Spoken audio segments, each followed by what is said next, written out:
Selamat pagi, salam sejahtera. Hadirin yang berbahagia, marilah kita berdoa dengan khusyuk. Eh, Marilah bersama-sama kita menundukkan hati, memohon ampun, serta mengharap agar doa kita dikabulkan oleh Allah Subhanahu wa Ta'ala. Bismillahirrahmanirrahim. Alhamdulillahirabbil alamin. Hamdan na'imin hamdan syakirin. Ya Rabbana lakal hamdu kama yang bagi li jalali wajhika azimi sultanik. Allahumma shalli ala sayyidina Muhammad wa ala alihi sayyidina Muhammad. Ya Allah, ya Rahman, ya Rahim. Saat ini kami berkumpul dalam acara webinar bisnis sosial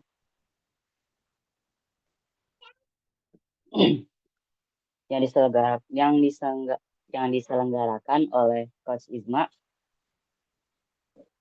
Ya Allah, semoga kita di acara hari ini dimudahkan dan diridhoi oleh Allah Subhanahu wa Ta'ala. Ya Allah yang Tuhan yang ya Allah Tuhan yang ya Allah yang ya Allah Tuhan yang Maha Mengetahui, limpahkanlah kepada kami semua kekuatan dan kesabaran, kemudahan dan keikhlasan serta kecerdasan selama mengikuti acara ini. Berilah kami ilmu yang bermanfaat, kefahaman yang luas, dan amalan yang Engkau terima selama kami mengikuti acara ini. Berilah kami kemampuan untuk dapat melaksanakan uh, di kehidupan sehari-hari kita. Aku persilakan kepada uh, kepada Kak Lulu dan Kak Tristan untuk ice breaking.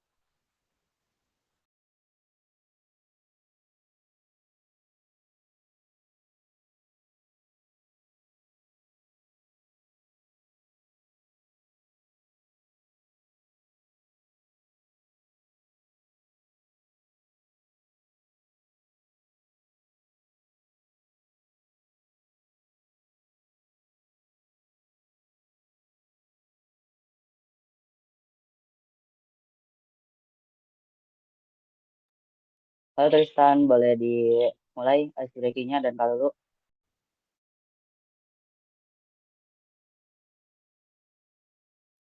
Suaraku udah ada belum suaraku? Udah. Silakan dimulai Kak. Temanya hari ini apa? Ice breaking ya?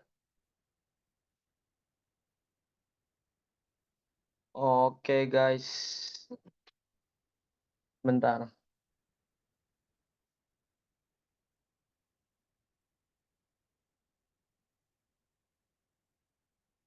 Ini langsung ice breaking teh.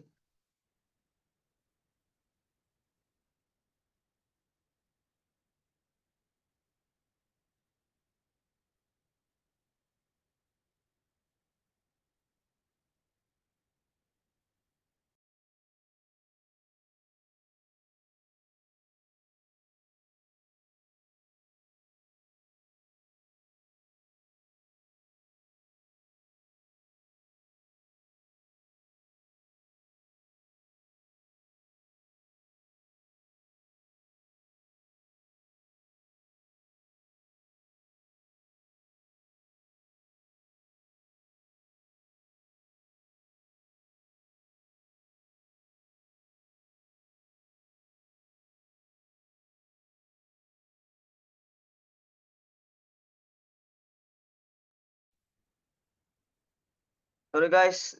Jadi Bismillahirrahmanirrahim. Tadi sorry ya aku agak telat ya guys. Bismillahirrahmanirrahim. Assalamualaikum warahmatullahi wabarakatuh. Waalaikumsalam warahmatullahi wabarakatuh. Jadi sekarang sebelum Kak Izma ngisi ya tentang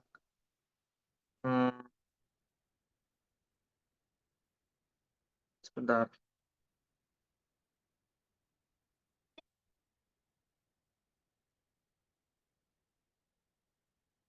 Tentang bagaimana jadi pemuda yang berdaya ya melalui Sociopreneur. Aku di sini mau ngisi ice breaking dulu buat kalian. Boleh dong teman-teman buka kameranya ya, biar suasananya seperti offline gitu, suasananya seperti offline. Buat yang nggak ada hambatan ya, misalnya lagi di perjalanan boleh langsung buka kameranya, kita ice breaking bareng-bareng.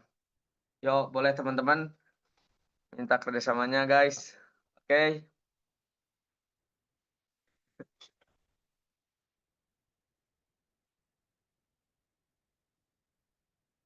Hmm.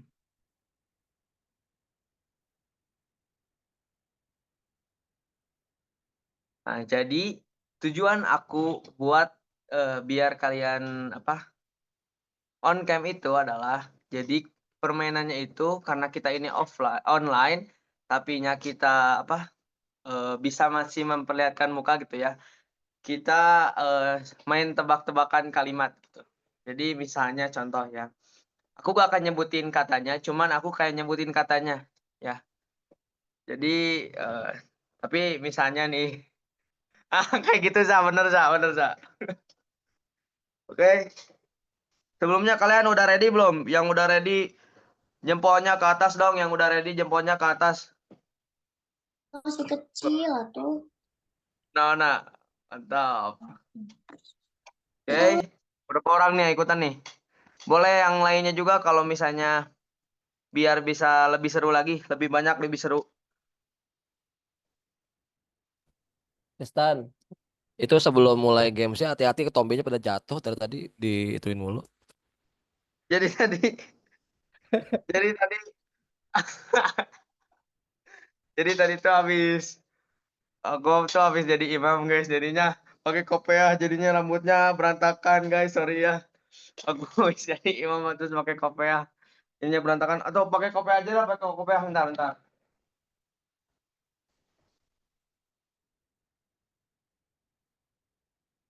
Nah, assalamualaikum.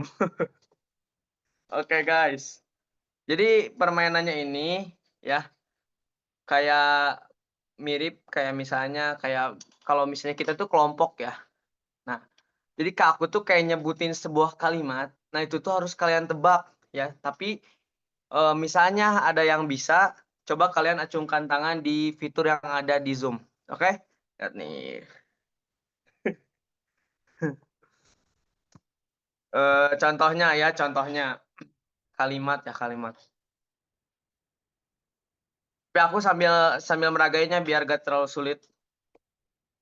Bismillahirrahmanirrahim. Bentar, di mute dulu, di mute dulu.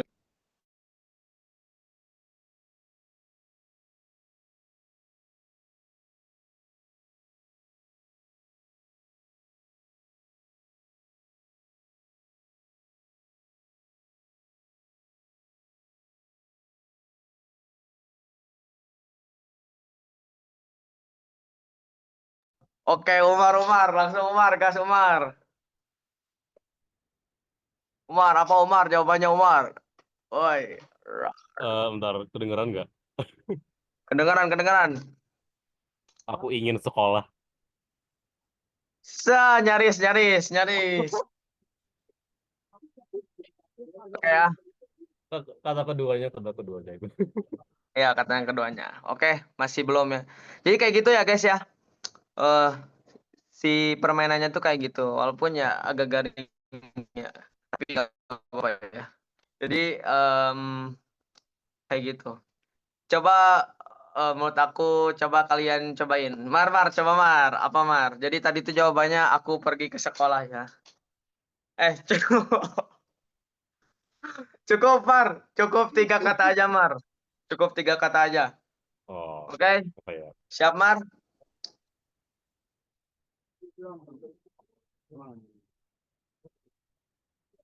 Apa ya?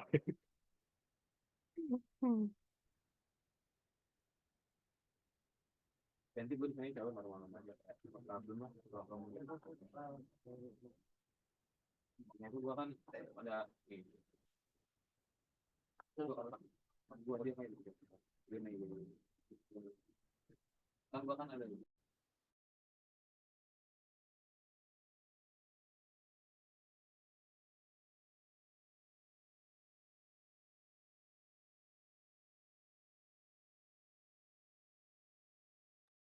Ulang Mar, ulang Mar.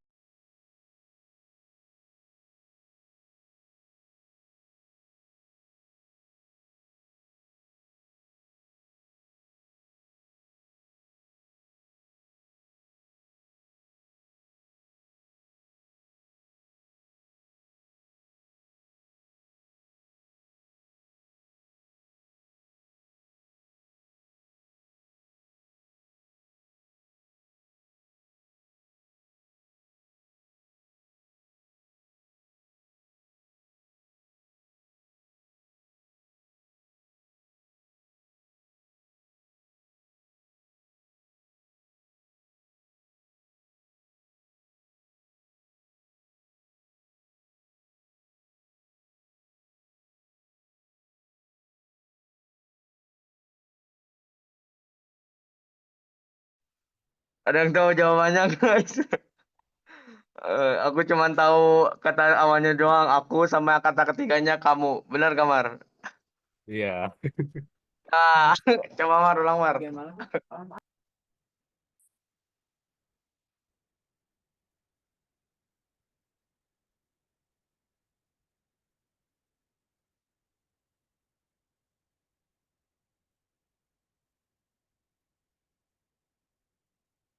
Aku marahin kamu. Bukan. Masa nggak tahu Coba postur Mar. ketiga? Coba Mar, apa Mar? Ini Mar. Jawabannya Mar, apa Mar? Mau sekali lagi nggak? Oh, boleh, boleh, boleh, boleh.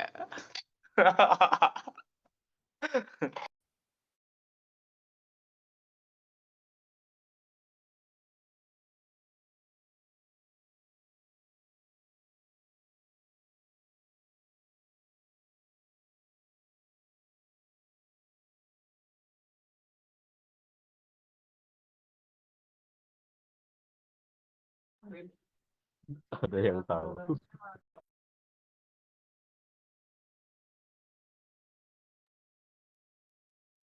Ada yang tahu gak guys? Ada yang tahu gak guys?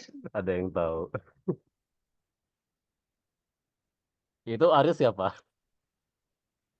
Ah, Ini nih di chat. mana-mana? Bunda Aris itu. Bener Mar? Bener Mar? Wah, oh my god. Kelas, kelas miss. Wah, di luar nalar ke. Iya aku itu Oke. gerakannya salah terus. Oke guys, jadi kayak gitu ya gamenya ya. Dari aku kayaknya cuma segitu aja guys. Ya, sebelum itu boleh applause-nya dulu dong, tepuk tangan semuanya. Respect, respect. Jadi maaf ya guys ya, semoga kalian terhibur ya. Semoga kalian semangat. Karena kalau semangat dan juga terhibur, insya Allah ilmu akan masuk dengan em, dengan maksimal seperti itu. Jadi langsung saja kepada dari saya sekian. Terima kasih. Maaf bila ada salah kata, salah sikap dari saya. Maaf juga kalau misalnya agak lucu ya. Terus malah jadi makin aneh. Assalamualaikum warahmatullahi wabarakatuh. Waalaikumsalam warahmatullahi wabarakatuh. Terima kasih kepada Tristan sudah memimpin ice breaking di acara ini.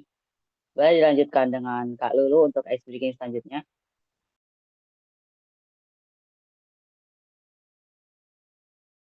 Assalamualaikum warahmatullahi wabarakatuh. Waalaikumsalam warahmatullahi wabarakatuh. Waalaikumsalam warahmatullahi wabarakatuh. Nama saya Lulu Adina. Saya dari kelas 7. Ini langsung aja ya sama ice breakingnya. Jadi clue-nya itu huruf ketiga. Hari Senin membawa bekal nasi goreng. Hari Selasa membawa bekal lalapan. Hari Rabu itu membawa apa? Cluenya huruf ketiga ya.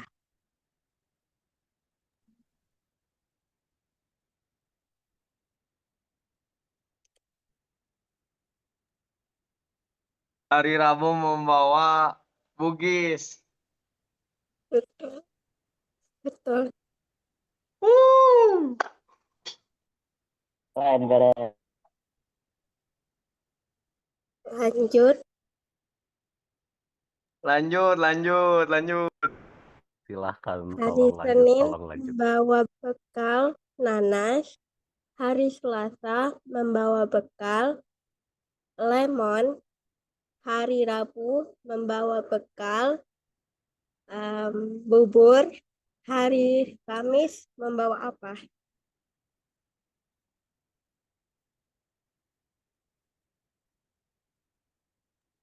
Umar boleh jawab, Umar?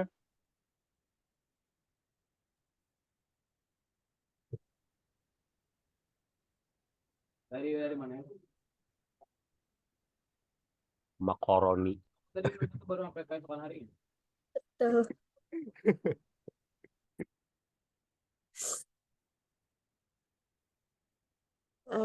Ini mau dilanjut. Sekali lagi. Hari Jumat membawa hari Jumat membawa mangga. Hari Sabtu membawa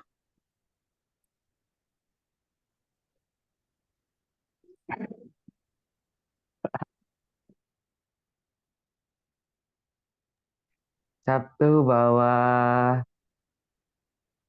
bakso. iya betul. Eh, Gimana? Bakso pakai medok dikit lah. bawa bakso. Lu jangan susah-susah, kasihan yang otaknya terbatas lu. Bingung. Dari kemarin nih kayak gini. Lanjut yuk. Aduh. Tuh, Lagi. Huruf ada ketiga. yang berat banget saya pikirnya ini ya. Huruf ketiga tuh. Cluenya huruf ketiga. Hari Minggu Oke. membawa Garam. Bukan ding N. Keceplosan. Bukan deng enak. Kocak.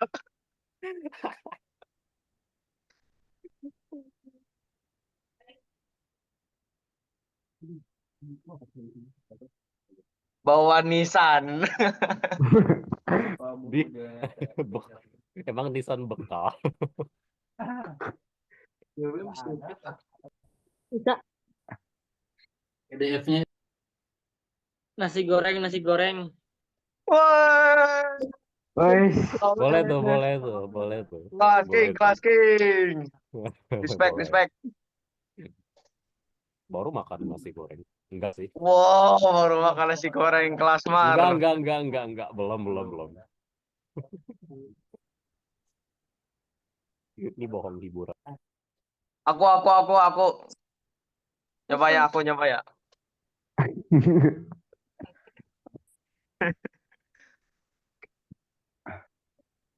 Kalau bentar. Kalau Januari makan sayuran. Kalau Februari makannya ulang. ayo. Klunya apa itu? Keluhnya huruf kelima. Kalau Januari makannya apa? Kalau Februari makannya ulen. Kalau Maret makannya Aku. apa? Makan timun. Aku makan telur. Woi, benar. Boleh. Makan timus. Mending makan tupai. Ih, asal udah di ini, asal udah di apa? Udah dimasak, mau dimakan mentah.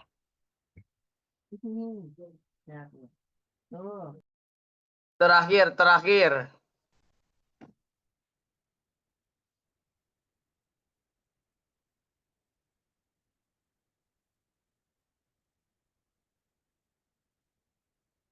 Keluhnya em, kata kata kata ketujuh.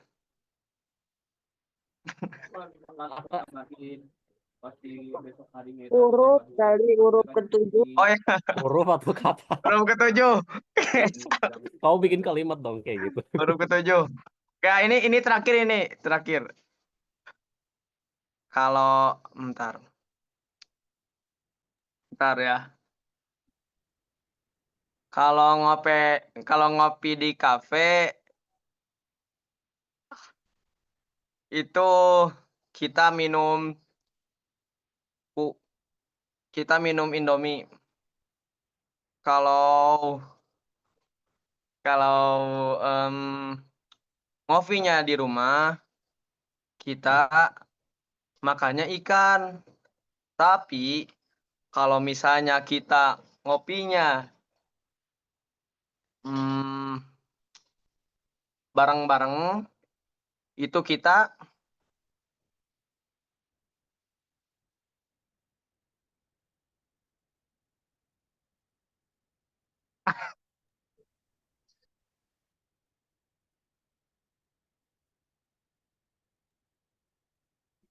Api unggun kah?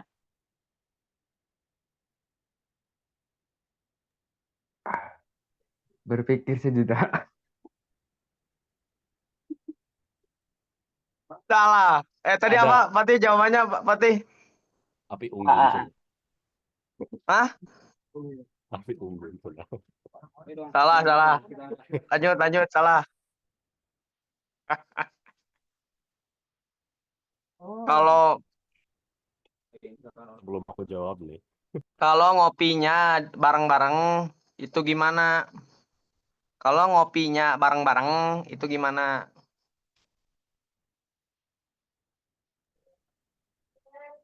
Emok.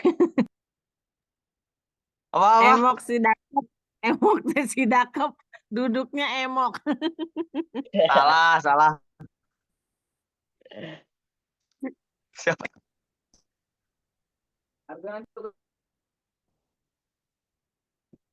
Dari Umar ada Umar. Salah. Mau aku lagi. Coba aja. Enak. Apa Mar? Salah. Enak. Udahlah. Udah ya. Cukup.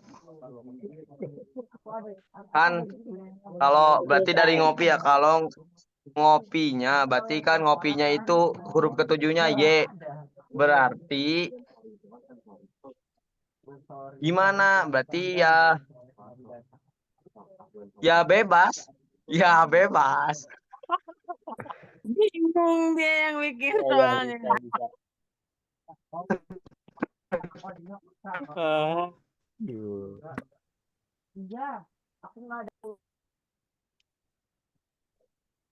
Lulu silakan Lulu. Kayaknya itu aja deh. Oke. Terima kasih ya untuk Kak Lulu dan sedikit tambahan dari Adristan.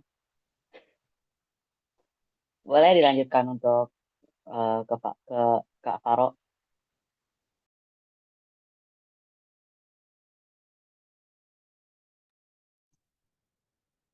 Terima kasih Al-Fatih atas kesempatan yang diberikan. Assalamualaikum warahmatullahi wabarakatuh. Waalaikumsalam warahmatullahi wabarakatuh. Saya adalah moderator di webinar kita malam ini. Dan berlama-lama langsung saya bacakan CV dari narasumber kita, yaitu Kak Isma. pendidikan yang pernah Kak Isma jalani di S1 Fakultas Ekonomi Universitas Pajajaran, S2 PAUD Pasca Sarjana Universitas Negeri Jakarta. Aktivitas Kak Isma, Green Productivity Spesialis, Social Entrepreneur, Ketua di Kids Smile Foundation, Pengelola Kebun Bilabong, Pengelola Se-Indonesia Berdaya, dan Pengelola 3S Agrofarm. Pelatihan Social Entrepreneur, Green Productivity Spesialis, Social Entrepreneur Leader, Dompet Duafa, DBS Social Entrepreneur Bootcamp, British Council NGO to Social Enterprise, dan NGO Management Certificate Program. Itu dia CV dari narasumber kita malam ini. Tanpa berlama-lama, langsung saya serahkan waktu dan tempat. Saya persilakan kepada Kak Isma Mahayatika. Silakan Kak Isma.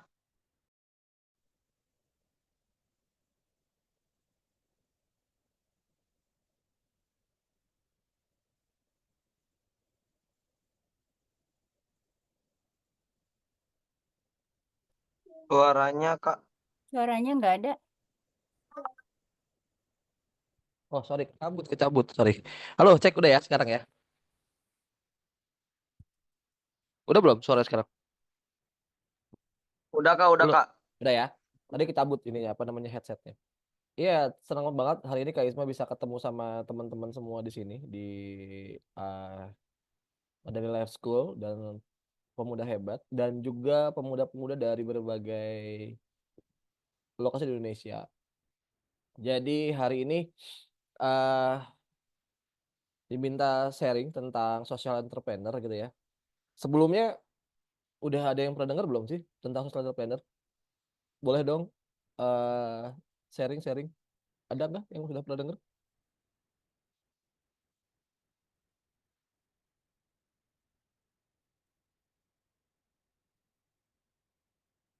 Ada.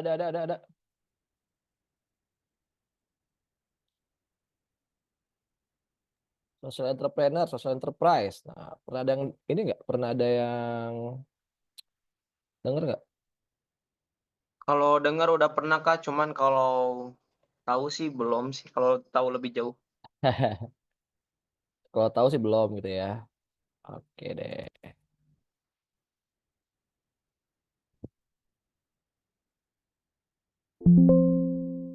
Bentar, aku cek dulu. Ini yang udah di screen apa? Di share apa? Udah ini ya, udah full ya.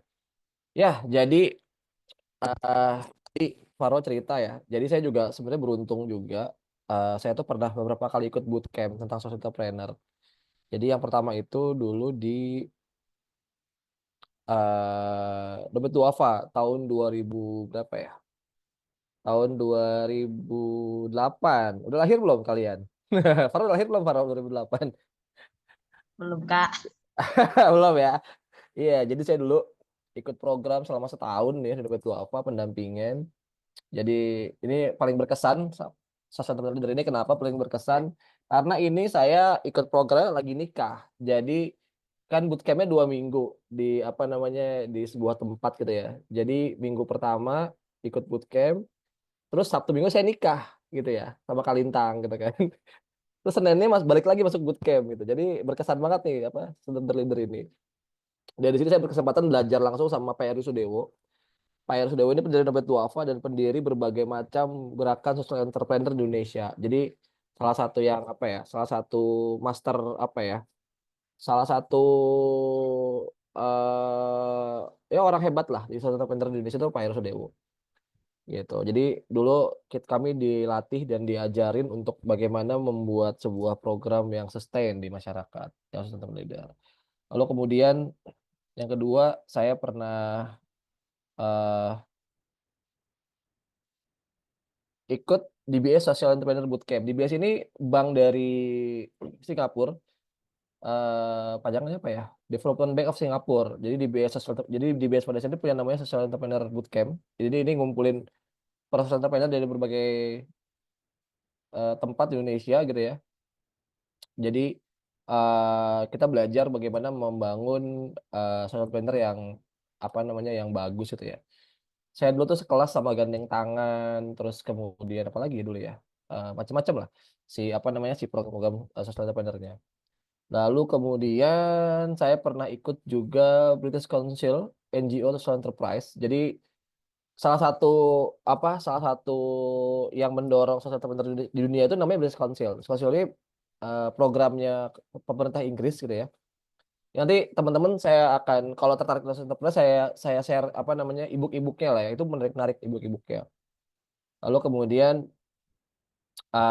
saya juga pernah ikut NGO Management Certificate Program. Jadi ini adalah NGO ini non government organization. Jadi LSM lah ya. Tapi jangan berpikir LSM tukang palak tuh ya. Enggak. Jadi ini teman-teman gerakan sipil yang membangun masyarakat. Nah, itu kita dilatih bareng, distandarisasi supaya programnya itu benar bagus gitu. Makanya ini pengalaman saya banget nih di NGO Management Program ini saya kelas bareng sama para petinggi LSM Indonesia gitu ya. Sebutama ICW, tuh kontras segala. Jadi saya belajar banyak lah di sini gitu kan. Jadi terus terakhir kemarin saya sedang dalam proses mengambil namanya GP spesialis atau Green Motivation Specialist. Ini terus program sertifikasi untuk orang-orang yang akan menjadi GP productivity. Jadi GP itu adalah bagaimana kita meningkatkan produktivitas, keuntungan, terus kemudian mengurangi waste dan sebagainya dengan cara-cara yang hijau gitu, cara-cara yang ramah lingkungan. Nah, doain nih tahun ini saya bisa dapat sertifikat internasionalnya. Ini tuh internasional di Jepang ininya apa namanya pusatnya gitu ya. Jadi doain lah tahun ini saya beres nih apa namanya eh beres ininya apa namanya tugasnya karena harus ngerjain tugas banyak banget gitu ya dalam bahasa Inggris pula dan harus jadi project gitu. Gitu teman-teman. Jadi hari ini saya pengen sharing itu tentang bagaimana jadi social entrepreneur gitu ya. Jadi kita akan mulai dari sini sebenarnya. Jadi selama ini kalau ngomongin bisnis itu apa tujuannya? Cuan, ya enggak? Duit pokoknya, untung, duit segede-gedenya. Kapitalis itu berpikir bahwa apa namanya yang penting gimana caranya kita mengeruk keuntungan sebanyak mungkin. Nggak peduli lingkungan rusak, nggak peduli apa namanya buruh dibayar murah gitu ya. Nggak peduli dengan apa namanya masalah sekitarnya. Jadi kalau ada namanya eksternalitas. Eksternalitas itu adalah aduh, tar. Saya butuh tune in dengan bahasa yang lebih nyaman deh ya. Bukan jadi konsultan. Jadi nggak peduli dengan efek-efek yang ditimbulkan dari semua usaha yang dikerjain. Contohnya apa? Karena pengen untung banyak dari kelapa sawit gitu ya, dari minyak gitu ya, maka kita membuat hutan. Nggak peduli itu hutan hancur, nggak peduli apa namanya lingkungan rusak, gitu kan? Karena kita pengen dapat cuan banyak dari apa namanya usaha susu gitu ya, kita bikin susu formula gitu ya, atau bikin susu yang bubuk yang itu tuh bikin banyak masalah di situ. Jadi akhirnya banyak banget hal yang profit itu akhirnya membuat kita buta gitu ya dengan masalah yang ada sekitar kita dan juga dengan apa yang diakibatkan oleh usaha kita. Gitu. Apalagi coba contoh bisnis yang kira-kira yang penting cuan. Gitu. Yang teman-teman lihat deh, yang penting cuan. Bodoh amat deh sama yang sekitar gitu. Jualan makanan-makanan, tapi biar murah harganya gitu ya, pewarna makanannya diganti sama pewarna kain. Banyak nggak? Banyak banget kan? Nggak kayak gitu. Nah, tapi juga di sisi lain ada namanya mission atau apa mission itu adalah bagaimana kita menciptakan sebuah kebaikan, benefit gitu ya. Jadi ini kalau keuntungan dan benefit itu adalah keuntungan secara sosial. gitu. Masyarakat lebih baik dan lain-lainnya. Biasanya dikerjainnya sama teman-teman lembaga sosial tuh, yayasan gitu ya, komunitas, gitu kan. Sama hebat ya. Hebat itu kan benefit. Bagaimana benefitnya keluarga jadi baik kan gitu kan ya. Apalagi tuh. Ya gitu-gitulah ya. Hal-hal yang baik gitu ya, hal-hal yang keuntungan sosial. Nah, masalahnya adalah seringkali si program sosial ini nggak sustain. Iya nggak? Sustain itu maksudnya nggak berkelanjutan. Kenapa? Karena biasanya dibiayai oleh apa? Kalau nggak dari kantong sendiri, kalau nggak dia dan donasi gitu kan. Nah ini nggak sustain nih. Apa namanya? Apa seringkali nggak sustain. Tidak berkelanjutan gitu ya. Nah sebenarnya juga nggak gitu juga, karena memang ada ruang-ruang yang emang kita bisa hidup dari donasi dan itu nggak salah juga gitu. Jadi kita bisa hidup dari lembaga sosial yang dari donasi hidupnya. Dan sebagian besar itu donasi memang. Dompet duafa, rumah zakat itu donasi hidupnya. Tapi bagus-bagus aja gitu. It's okay. Tapi kita punya pilihan nih, bagaimana menggabungkan antara si bisnis sama misi kita dalam mengubah dunia gitu, membuat dunia lebih baik lagi. Gitu. Jadi teman-teman punya misi nih, saya pengen membuat dunia lebih baik lagi. Misalnya kalau saya dari awal saya sama Kalintang itu udah bilang bahwa misi kami berdua adalah bagaimana membuat anak Indonesia uh, lebih baik gitu, tumbuh kembangnya optimal. Jadi kalau secara Islamnya bahwa jihad kami itu adalah gimana caranya anak Indonesia itu tumbuh kembangnya optimal. Lebih spesifiknya lagi anak Muslim itu tumbuh kembangnya optimal. Kenapa? Karena buat kami mission kami itu adalah supaya nanti ya kami punya legasi gitu bahwa nanti itu di masa depan itu anak Indonesia itu tumbuh kembangnya optimal gitu, gizinya baik, tumbuh kembangnya baik dan sebagainya. Makanya kalau teman-teman lihat saya kerja keras di Hebat, saya mau bantuin Hebat, saya mau bantuin Madani Life School, mau bantuin banyak lembaga anak, karena itu misi saya gitu. Misi saya adalah membuat itu gitu. Karena setiap saya mengerjakan itu semua, itu membuat misi saya tercapai. Kebayang nggak? Contoh. Saya bantuin kalian di EFT kemarin, ya kan? Saya melatih kalian di EFT kemarin, apa setelah trading. Itu bagian dari misi saya. Misi saya adalah bagaimana membuat kalian pemuda-pemuda hebat itu matang gitu kan, mampu bikin program sehingga nanti program-program anak itu akan lebih bagus lagi di tangan kalian. Bener gak? Itu misi saya gitu. Nah, tadi kan, tapi kan misi ini kan butuh didukung, ya enggak? Makanya kan kemarin kalau YFT kan karena plus ya Bu Dini ya. Karena kita emang nggak niat bisnis tuh ya, bukan pelatihan berbayar sebenarnya, cuman buat buat untuk nutupin operasional, akhirnya kan pas-pas aja gitu. Makanya ada donasi gitu kan, ada bantuan dari kanan kiri, ada ayah bunda kalian yang ngirimin kue, ngirimin makan segala kayak gitu-gitu. Itu kan bagian dari gotong royong kita gitu ya, bagaimana mencapai sebuah misi bersama. Kebayang nggak teman-teman?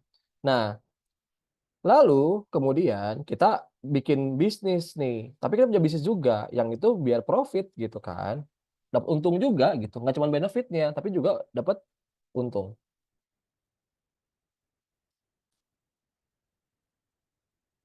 Gitu. Kebayang nggak teman-teman? Nah, kita lanjut ya. Jadi entrepreneur adalah bagaimana kita mengawinkan antara bisnis dan misi kita sehingga nantinya usaha kita itu nggak cuman dapat cuan, nggak cuman kaya kita, tapi juga bermanfaat, ada benefitnya buat masyarakat, ada impact-nya buat masyarakat, gitu. Oke, sekarang kita geser ke sebelah. Nah, makanya kalau ngomong sustain itu kita pertama ngomongin tentang sustainability. Jadi bagaimana si misi kita tuh sustain, berkelanjutan gitu. Jadi kalau teman-teman nanti kalau kalian lebih dewasa kali ya, kalian akan ketemu nama sustainability itu nggak cuma masalah berkelanjutan jangka panjang program, tapi juga bagaimana si bisnis ini itu bisa ramah lingkungan dan lain-lain. Kalau ngomong sustainability pasti ngomong itu. Nah, kalau ngomongin sosial, maka kita gimana caranya si program kita itu sustain gitu, berjalan jangka panjang gitu. Gitu, nggak mandek, nggak cuma sebentar gitu kan. Sehingga apa? Sehingga nantinya impact-nya akan jauh lebih besar dan impact-nya terus menerus. Oke, gampang begini. Kalau kita ngasih makan gitu ya, sekali ini. Habis nggak? Misalnya kita punya uang 10 juta gitu kan ya. Kita kasih makan sekali. Habis nggak uangnya? Habis ya buat makan sekali itu. Gitu kan ya. Salah nggak? Nggak salah. Itu bagian dari strategi program. Tapi ada pilihan lain. Misalnya, kita bikin kebun permakultur kayak dibuat sama Faza, Pak Indra dan kawannya di sana. Dari 10 juta itu kita bisa bikin kebun sayur di sekitar rumah, misalnya gitu kan. Ngasih ayam sekian ekor, misalnya gitu kan. Nah, itu bisa ngasih gizi sekian orang setiap hari, misalnya gitu kan. Itu sustain tuh programnya. Kebayang ya bedanya ya. Jadi bagaimana kita membuat si program kita tuh jangka panjang, nggak cuman sebentar gitu. ah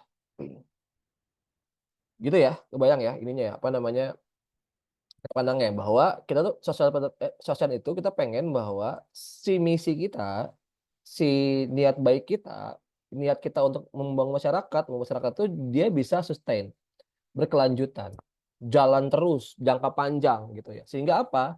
Sehingga impact-nya semakin besar gitu. Kebayang ya teman-teman ya, bikin program sosial kita itu jangka panjang programnya, nggak cuman jangka pendek. Nah, saya mau cerita beberapa jenis social entrepreneur nih di dunia, di Indonesia lah terutama lah ya, yang saya teman-teman contoh. Oke, ini saya share yang saya kenal. Ini pernah dengar ini nggak? Coba angkat tangan yang pernah dengar atau pernah dengar tentang Radio Magno.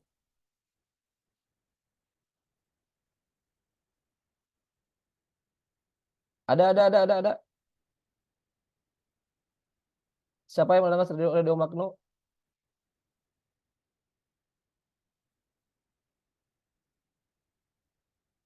Coba. Belum ada yang dengar sama sekali Radio Magno. Faras pernah dengar Saya Faras? pernah, Coba. Kak. Coba apa yang Iya, Faras pernah. tahu Radio Magno Faras? Jadi itu ceritanya kayak itu kan di Temanggung ya. Betul. Kayak gimana udah lupa ke sana. Intinya kayak orangnya merasa resah gitu karena di sana kayak banyak kayu yang nggak terpakai gitu. Jadinya berusaha memanfaatkan dengan membuat radio dan juga sepedagi. Kemudian juga membuat kayak pasar gitu. Hmm. Tapi jual belinya menggunakan kayak ada mata uangnya sendiri dari kayak kayu gitu. Jadi kita datang tukar uang dengan mata uangnya di situ lalu disampaikan gitu sih. Ya, betul Faras. Jadi ini tuh Mas Singgih, Kang Mas Singgih lah ya. Walaupun dia anak ITB gitu ya, tapi anak Iya, orang Temanggung. lupa. Panggilnya Mas Singgih. Mas Singgih ini dia lulusan desain di ITB. Desain apa ya? Desain saya lupa gitu ya. Lalu kemudian ini sebenarnya tugas akhirnya dia nih. Tugas akhir dia adalah bikin Radio Magno. Dibuat kuliahnya dulu kan. Dia pulang kampung ke apa namanya, ke Temanggung, kampungnya dia. Terus dia lihat bahwa di sana tuh banyak kayu dan kemudian banyak pengrajin kayu yang nganggur, yang kurang kerjaannya gitu kan ya. Akhirnya dia bikinlah berbagai apa desain-desain yang kreatif dari desain, karena dia orang desain ya. Kemudian jadilah Radio Magno ini gitu. Kebayang ya.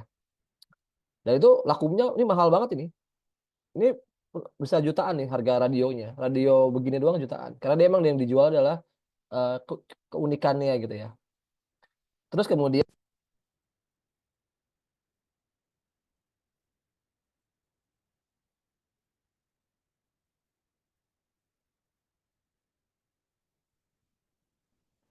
Kak, suaranya nggak masuk, Kak. oke, udah ya sekarang. Jadi tadi sampai mana tuh? Yang sampai nggak masuk ya, sampai keluar suaranya. Ini Radio Magno ya. Jadi dia dibuat oleh Mas Singgi gitu ya di Temanggung karena dia melihat bahwa ada masalah di situ gitu ya. Ada masalah di kayu gitu kan. Ada sumber daya, ada kayu, kemudian ada pengrajin kayu yang emang terampil tapi kurang gitu dihargai ininya apa namanya keahliannya. Lalu kemudian dia juga lihat nih, dia ngembangin namanya Pasar Papringan. Pasar Papringan ini adalah pasar yang di Temanggung yang itu tuh dibuat apa namanya dibuat hari tertentu aja, jadi kayak wisata gitu ya, dan rame banget gitu. Jadi Pasar Papringan, jadi ada risetnya, jadi risetnya tuh di riset sama dia gitu segala macam apa sih bentuk pasarnya segala macam. Jadi akhirnya dia bikin pasar yang ini rame banget dan itu menguntungkan buat masyarakat sekitarnya. Gitu. Ini kita lihat videonya aja ya. Oke. Singgi. Masuk nggak suaranya? Masuk. Masuk ya, masuk ya.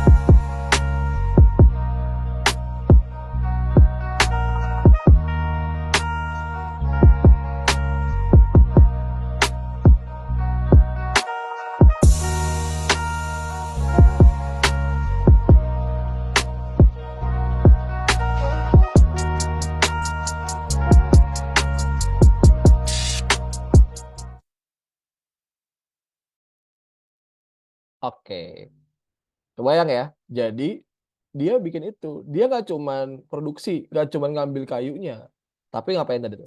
Tapi juga nanam ulang, menjaga hutan tetap lestari, menjaga tanah yang tetap baik segala macam. Jadi dia nggak rakus gitu, nggak cuman apa namanya nebang 100 pura-pura nanam 1 gitu kan. Kan gitu kan terjadi kan ya. Jadi nabangnya banyak tapi pura-pura nanam gitu kan. Padahal mah sebenarnya nggak nanam, yang penting nebang aja. Nah, di Kang Singgi ini dia enggak. Dia tanam banyak, dia ambil seperlunya. Tidak semua diambil. Jadi akhirnya udah terjaga hutannya. Gitu. Saya cerita yang kedua nih. Nah, cantik nggak? Ada yang berenang sini nggak? Belum, Ada yang tahu nggak ya di mana nih? nggak tahu. Ada yang orang Minang, orang Sumatera Barat sini nggak ada ya? Jadi ini adalah namanya Nyarai di Lubuk Alung. Jadi ini adalah tempat wisata di Lubuk Alung di Pariaman gitu ya. Saya kenal sama orang yang ngelola ini, namanya Uda Ritno, saya panggilnya gitu ya. Teman saya gitu ya. Saya dulu waktu saya ngerjain program, saya pernah ngerjain program namanya Youth Sosial, saya lupa namanya kayaknya. Saya lupa namanya. Social Entrepreneur. Kok saya lupa sih bikin program. Saya bikin proses entrepreneur lah buat anak muda Indonesia gitu ya. Terus kemudian Rito ini satu pesertanya. Dan ini keren banget apa namanya apa yang dikerjain sama dia. Jadi ini tuh dulunya adalah tempat pembalakan liar. Jadi si Nyarai ini jadi ini dulunya adalah tempat para pembalak liar, tempat orang-orang yang tukang motong kayu itu, pencuri kayu itu istirahat gitu. Jadi ini di Bukit Barisan, di hutan lindung di Bukit Barisan sana. Terus kemudian banyak pencuri kayu di sana, pembalak liar di sana. Nah, Ritno ini sebagai akamsi, anak kampung sini gitu ya. Dia kuliah di UGM, terus kemudian dia pulang kampung ke apa namanya? Ke kampungnya di Nyarai sana gitu ya. Di Lubuk Alung sana, kemudian dia lihat masalah ini. Akhirnya dia bikin desa wisata untuk menghidupkan si Nyarai ini sebagai tempat wisata gitu ya. Dan ini untung banget buat dia. Kita lihat ya ceritanya ya. Nah, ini Cek ya, ceritanya ya.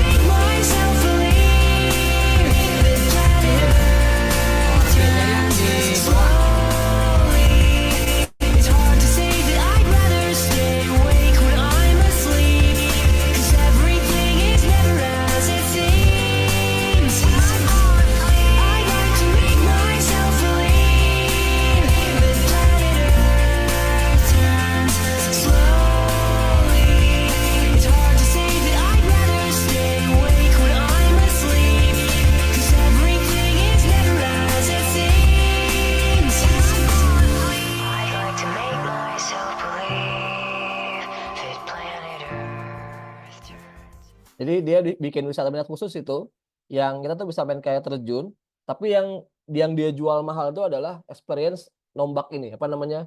Mencari ikan dengan menombak kayak orang zaman dulu ya. Jadi ada di situ ada ikan khusus, aku lupa nama ikannya apa. Yang itu tuh emang harus dicari gitu, harus nyelam terus kemudian nembak ikan itu pakai tombak.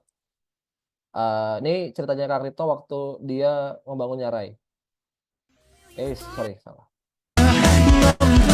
سوينا نسمو ونرقى فوق الثريا لا تقل لوحدي أو كيف السبيل أنت بالتحدي تصنع المستحيل لا تقل لوحدي أو كيف السبيل أنت بالتحدي تصنع المستحيل.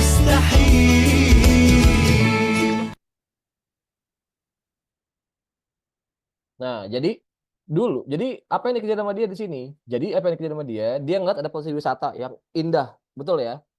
Lihat ada masalah juga. Masalahnya adalah tadi di ini tuh adalah bahkan liar. Ini kan hutan lindung, tapi banyak dicuri kayunya. Dan tempat wisata tadi, si air terjun tadi itu adalah tempat istirahat orang-orang yang ambil kayu. Jadi ngambil kayu kan ditebang di hutan, diceburin ke sungai, dibawa lewat sungai kan. Nah, apa yang dilakukan sama dia? Dia bikin wisata itu. Sehingga apa? Sehingga tempat yang dulunya tempat jin buang anak gitu ya, yang orang nggak mau ke situ gitu ya, serem banget, gelap segala macam. Jadi rame kan? Jadi mungkin nggak kira-kira pas tempatnya rame ada orang nyolong kayu? Enggak kan? Wah ngapain nih nyolong kayu? Kelihatan kan gitu kan. Terus kemudian orang-orang yang selama ini pembelak liar tadi, yang nyolong kayu tadi, kan nggak punya pekerjaan. Nah, dia latih tuh jadi pemandu wisata, jadi pengelola wisata di situ. Sehingga orang-orang ini setelah dia jadi pembelak liar, dia punya pekerjaan yang lain, dia punya penghasilan yang lain. Gitu. Untung nggak? Untung. Gitu. Sampai sekarang masih aktif nih programnya. Akhirnya dia ngembangin lagi dari situ bikin rafting, bikin wisata lainnya segala macam. Gitu. Kebayang ya teman-teman ya. Jadi bagaimana sebuah sumber daya kita bisa kelola. Saya mau cerita lagi nih. Nah, pernah dengar ini nggak? Javara. Dibacanya Jawara dibacanya sebenarnya. Ini salah satu yang terkenal nih dalam hal social enterprise di Indonesia. Pernah dengar nggak Javara? Jawara. Ada yang pernah dengar Jawara? Jafar? Hah? Kurang Kak, Maksudnya kurang apa? kurang kenal, tapi ya pernah dengar juga, cuman selintas aja gitu. Karena biasanya bukan kalian pasarnya. Jadi Javara ini dia tuh keliling Indonesia, dia mengumpulkan berbagai macam makanan khas Indonesia. Kemudian dijual di pasar global dan nasional. Gitu. Jadi dia tuh dari mulai makanan di Maluku, jadi makanan khas Indonesia aja. Di Maluku, di Papua segala macam, kemudian dia kemas ulang, kemudian dijual di pasar dunia. Kita lihat ya ceritanya Bu Herlini Amran yang dia di Javara.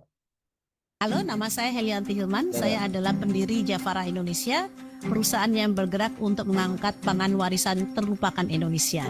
Kami percaya bahwa budaya pangan warisan Indonesia adalah inspirasi dan aset bagi masa depan, baik untuk solusi hidup sehat dan lestari, maupun dari sisi kekayaan rasa yang sangat mendukung kreativitas di industri kuliner.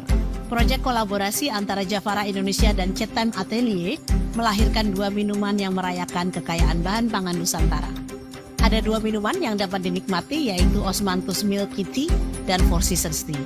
Di mana pada Osmanthus Milky Tea di dalamnya terdapat boba biru cantik yang terbuat dari sagu Papua dengan pewarna alami bunga telang. Yang kedua adalah Four Seasons Tea menggunakan pemanis alami dari madu hutan asli yang berasal dari Jambi. Dan tentunya kaya dengan nutrisi kebaikan. Dengan mengkonsumsi makanan dan minuman alami yang berasal dari alam Indonesia, artinya kita bersikap bijak terhadap kesehatan diri, kelestarian alam, dan kesejahteraan petani. Di iklannya Cetem ya, nggak apa-apa ya. Tapi kelihatan ya bahwa apa yang kerja sama dia ya. Jadi dia tuh mengumpulkan bahan-bahan lokal terbaik di Indonesia, kemudian dia kemas ulang. enak-enak, bagus kualitasnya gitu. Halo, nama Oke. Nah, ini tadi kan banyak di desa. Nah, ini saya pengen latih kota. Jadi pernah lihat sawo kecik gak? Nah, sawo kecik nih kita lihat ya, apa yang kerja sama dia ya.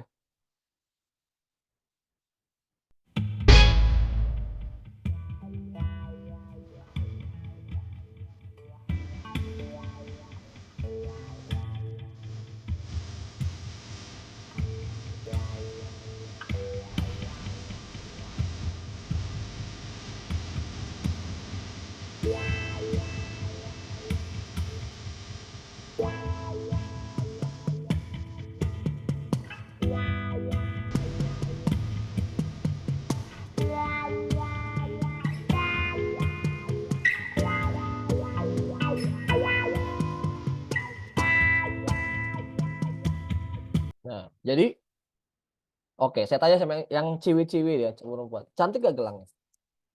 Kalau pakai gelang ini mau nggak?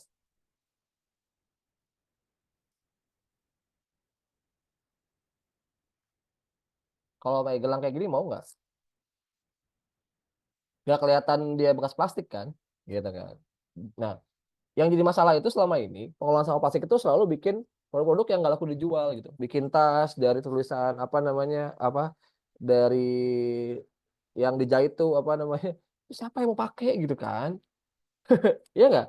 Tapi kalau kayak gini kan orang pakai juga nggak fine-fine aja gitu. Nggak terlihat kalau ini bekas plastik gitu kan ya. Ya enggak? Jadi bagaimana akhirnya si pengolahan, jadi mindsetnya bukan cuma ngolah gitu, tapi juga punya nilai jual gitu. Kebayang ya teman-teman. Atau pernah dengar ini enggak, Waste for Change, Kang Sano tuh. Kang Sano itu dulunya dia awal-awal dulu campaign-nya itu adalah dia jualan ini, jualan kantong belanja. Tahu kan kantong belanja yang sekarang harus kan wajib ya kantong belanja tuh. Nah, dulu itu kan belum belum ada, zaman masih plastik itu masih di mana-mana tuh plastik di minimarket kan. Nah, dia campaign itu, dia jualan si generation itu dia jualan kantong plastik apa sorry, dia jualan tas belanja yang keren gitu, yang orang tuh nggak malu-maluin kalau bawa dia kemana-mana. Nah, akhirnya kemudian eh bisnisnya berkembang. Sekarang dia jadi pengelola, jadi waste management, jadi ngelola sampah macam-macam tuh. Jadi bisnis waste management. Jadi dari jualan apa? Dari jualan tas belanja jadi sekarang jadi pengelola bisnis pengelolaan limbah di corporate gitu. Jadi bisnis beneran gitu, berkembang usahanya. Oke. Oke, teman-teman dari sini apa yang teman-teman lihat? Boleh dong cerita apa yang teman-teman apa ya? Satu atau dua orang cerita deh, apa yang kalian rasakan, apa yang kalian lihat dari cerita tentang Kang Singgi, tentang Jafara, tentang apa namanya si sawo kecik ini. Atau kalau dia hebat ada Pak Indra gitu ya, Pak Indra Budi Legowo gitu kan ya, yang itu bikin apa? Bikin berpeladan gitu kan. Jadi kalau ceritanya itu adalah bagaimana dia ngeliat masalah sampah, masalah kebun apa masalah pertanian di Dieng yang apa namanya yang itu sangat-sangat rusak dan sebagainya. Kalau kemudian juga nanti saya cerita deh, kalau saya mapping gitu ya. Kenapa saya bikin peternakan domba di Indramayu gitu kan ya. Kenapa urusannya dari mulai ngomongin gizi, ngomongin pendidikan, kok bikin peternakan domba, apa hubungannya? Nanti kita ngobrol di belakang. Setelah kita saya cerita tentang bagaimana mendesain sebuah program sosial. Gitu. Coba boleh dong, ada yang mau cerita nggak tentang apa yang kalian rasakan, insight apa yang kalian dapetin setelah kalian mendengar cerita beberapa orang tadi tuh, Kang Singgi, terus Sawo Kecik, Jafara, Udaritno dan lain-lain. Boleh dong? Hands up, hands up.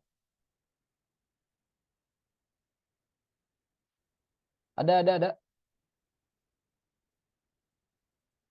Yang mau cerita dikit apa yang kalian lihat, apa yang kalian rasakan gitu ya. Kalian pelajari gitu ya dari orang-orang tadi. Yang saya ceritain ini itu bisnisnya sustain, bisnisnya ada, menguntungkan dan membesar gitu. Nggak cuman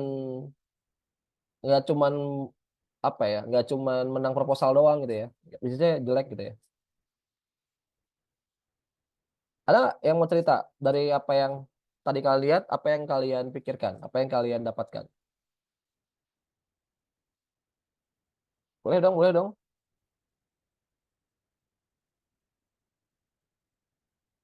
Tristan, oke. Ada yang lain lagi? Dan Tristan?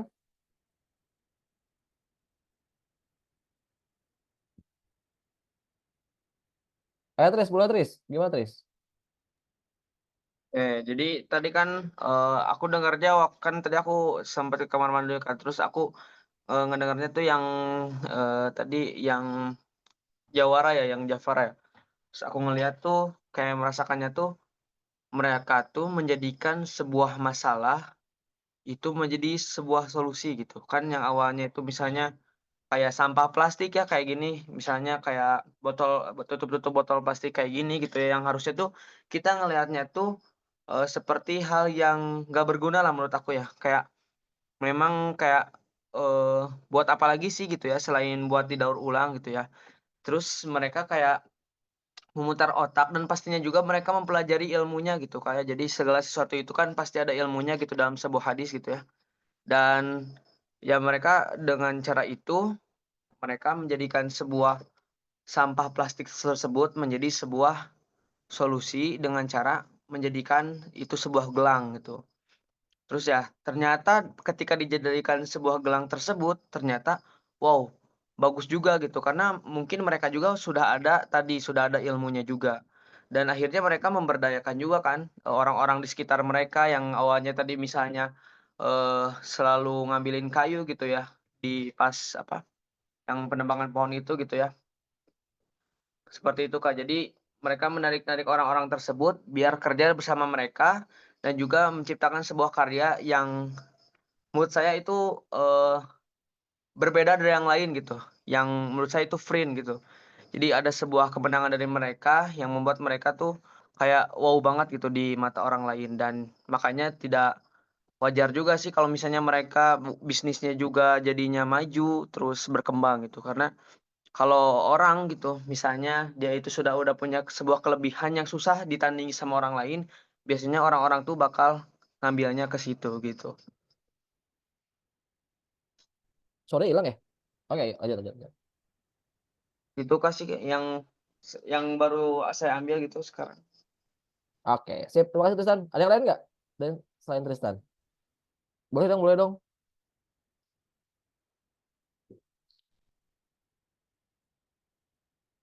Dari yang lain, ada yang mau dilihat? Ada yang mau diceritain? Royan, boleh Royan, silakan.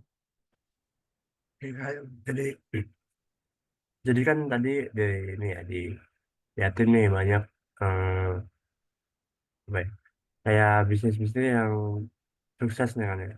Kayak tadi wisata, terus produk kayak radio, terus juga daur ulang sampah plastik gitu. Nah, problemnya di sini itu yang saya lihat ya. Kalau ini kan yang kelihatan kan yang sukses ya. Nah, gimana yang nggak sukses gitu?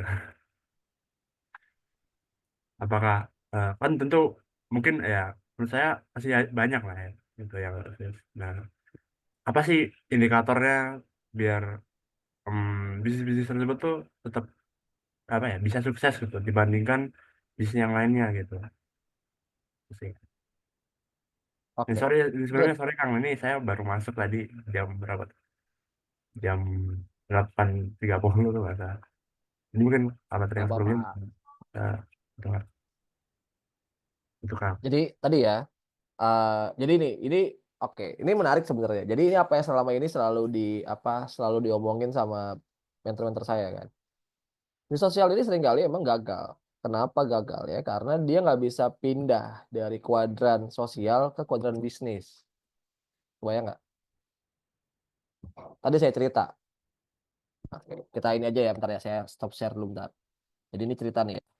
Ini salah satu yang nggak sustain nih.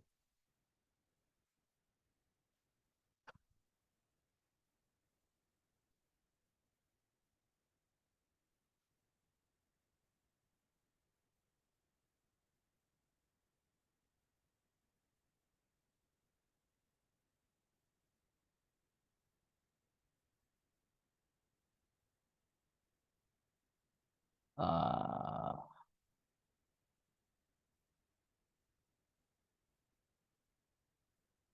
bentar. Mana ya?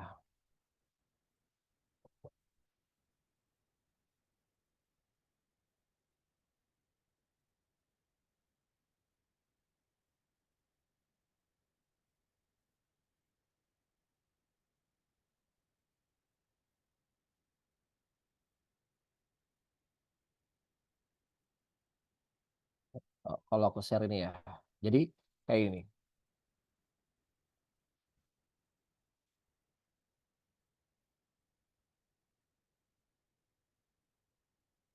Nah, dulu banyak ya kayak gini ya. Dari apa? Dari tas bekas sunlight ya, bekas macam-macam segala macam. Ini biasanya nggak sustain nih. Kalau yang bentuknya begini-begini nih, ya bekas kayak gini-gini tuh nggak sustain tuh biasanya. Karena siapa yang mau beli sih gitu ya? Siapa sih orang yang mau pakai beginian kemana nggak?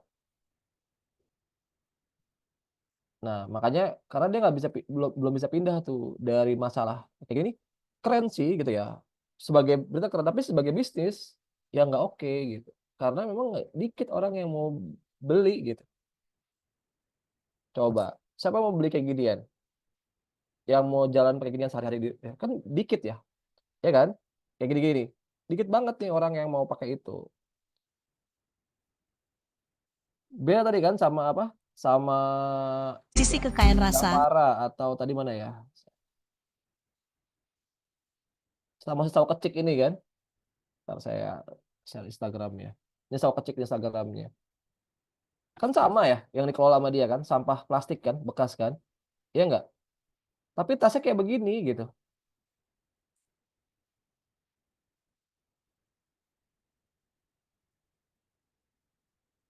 Kira-kira mau nggak pakai kayak gini tas gini? Kalau kalau harus ke nongkrong gitu. Mau kan? Maksudnya nggak malu-maluin lah. Keren gitu kan?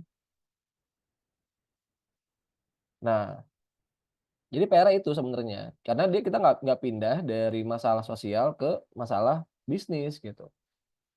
Bikin dari sini bikin HP misalnya.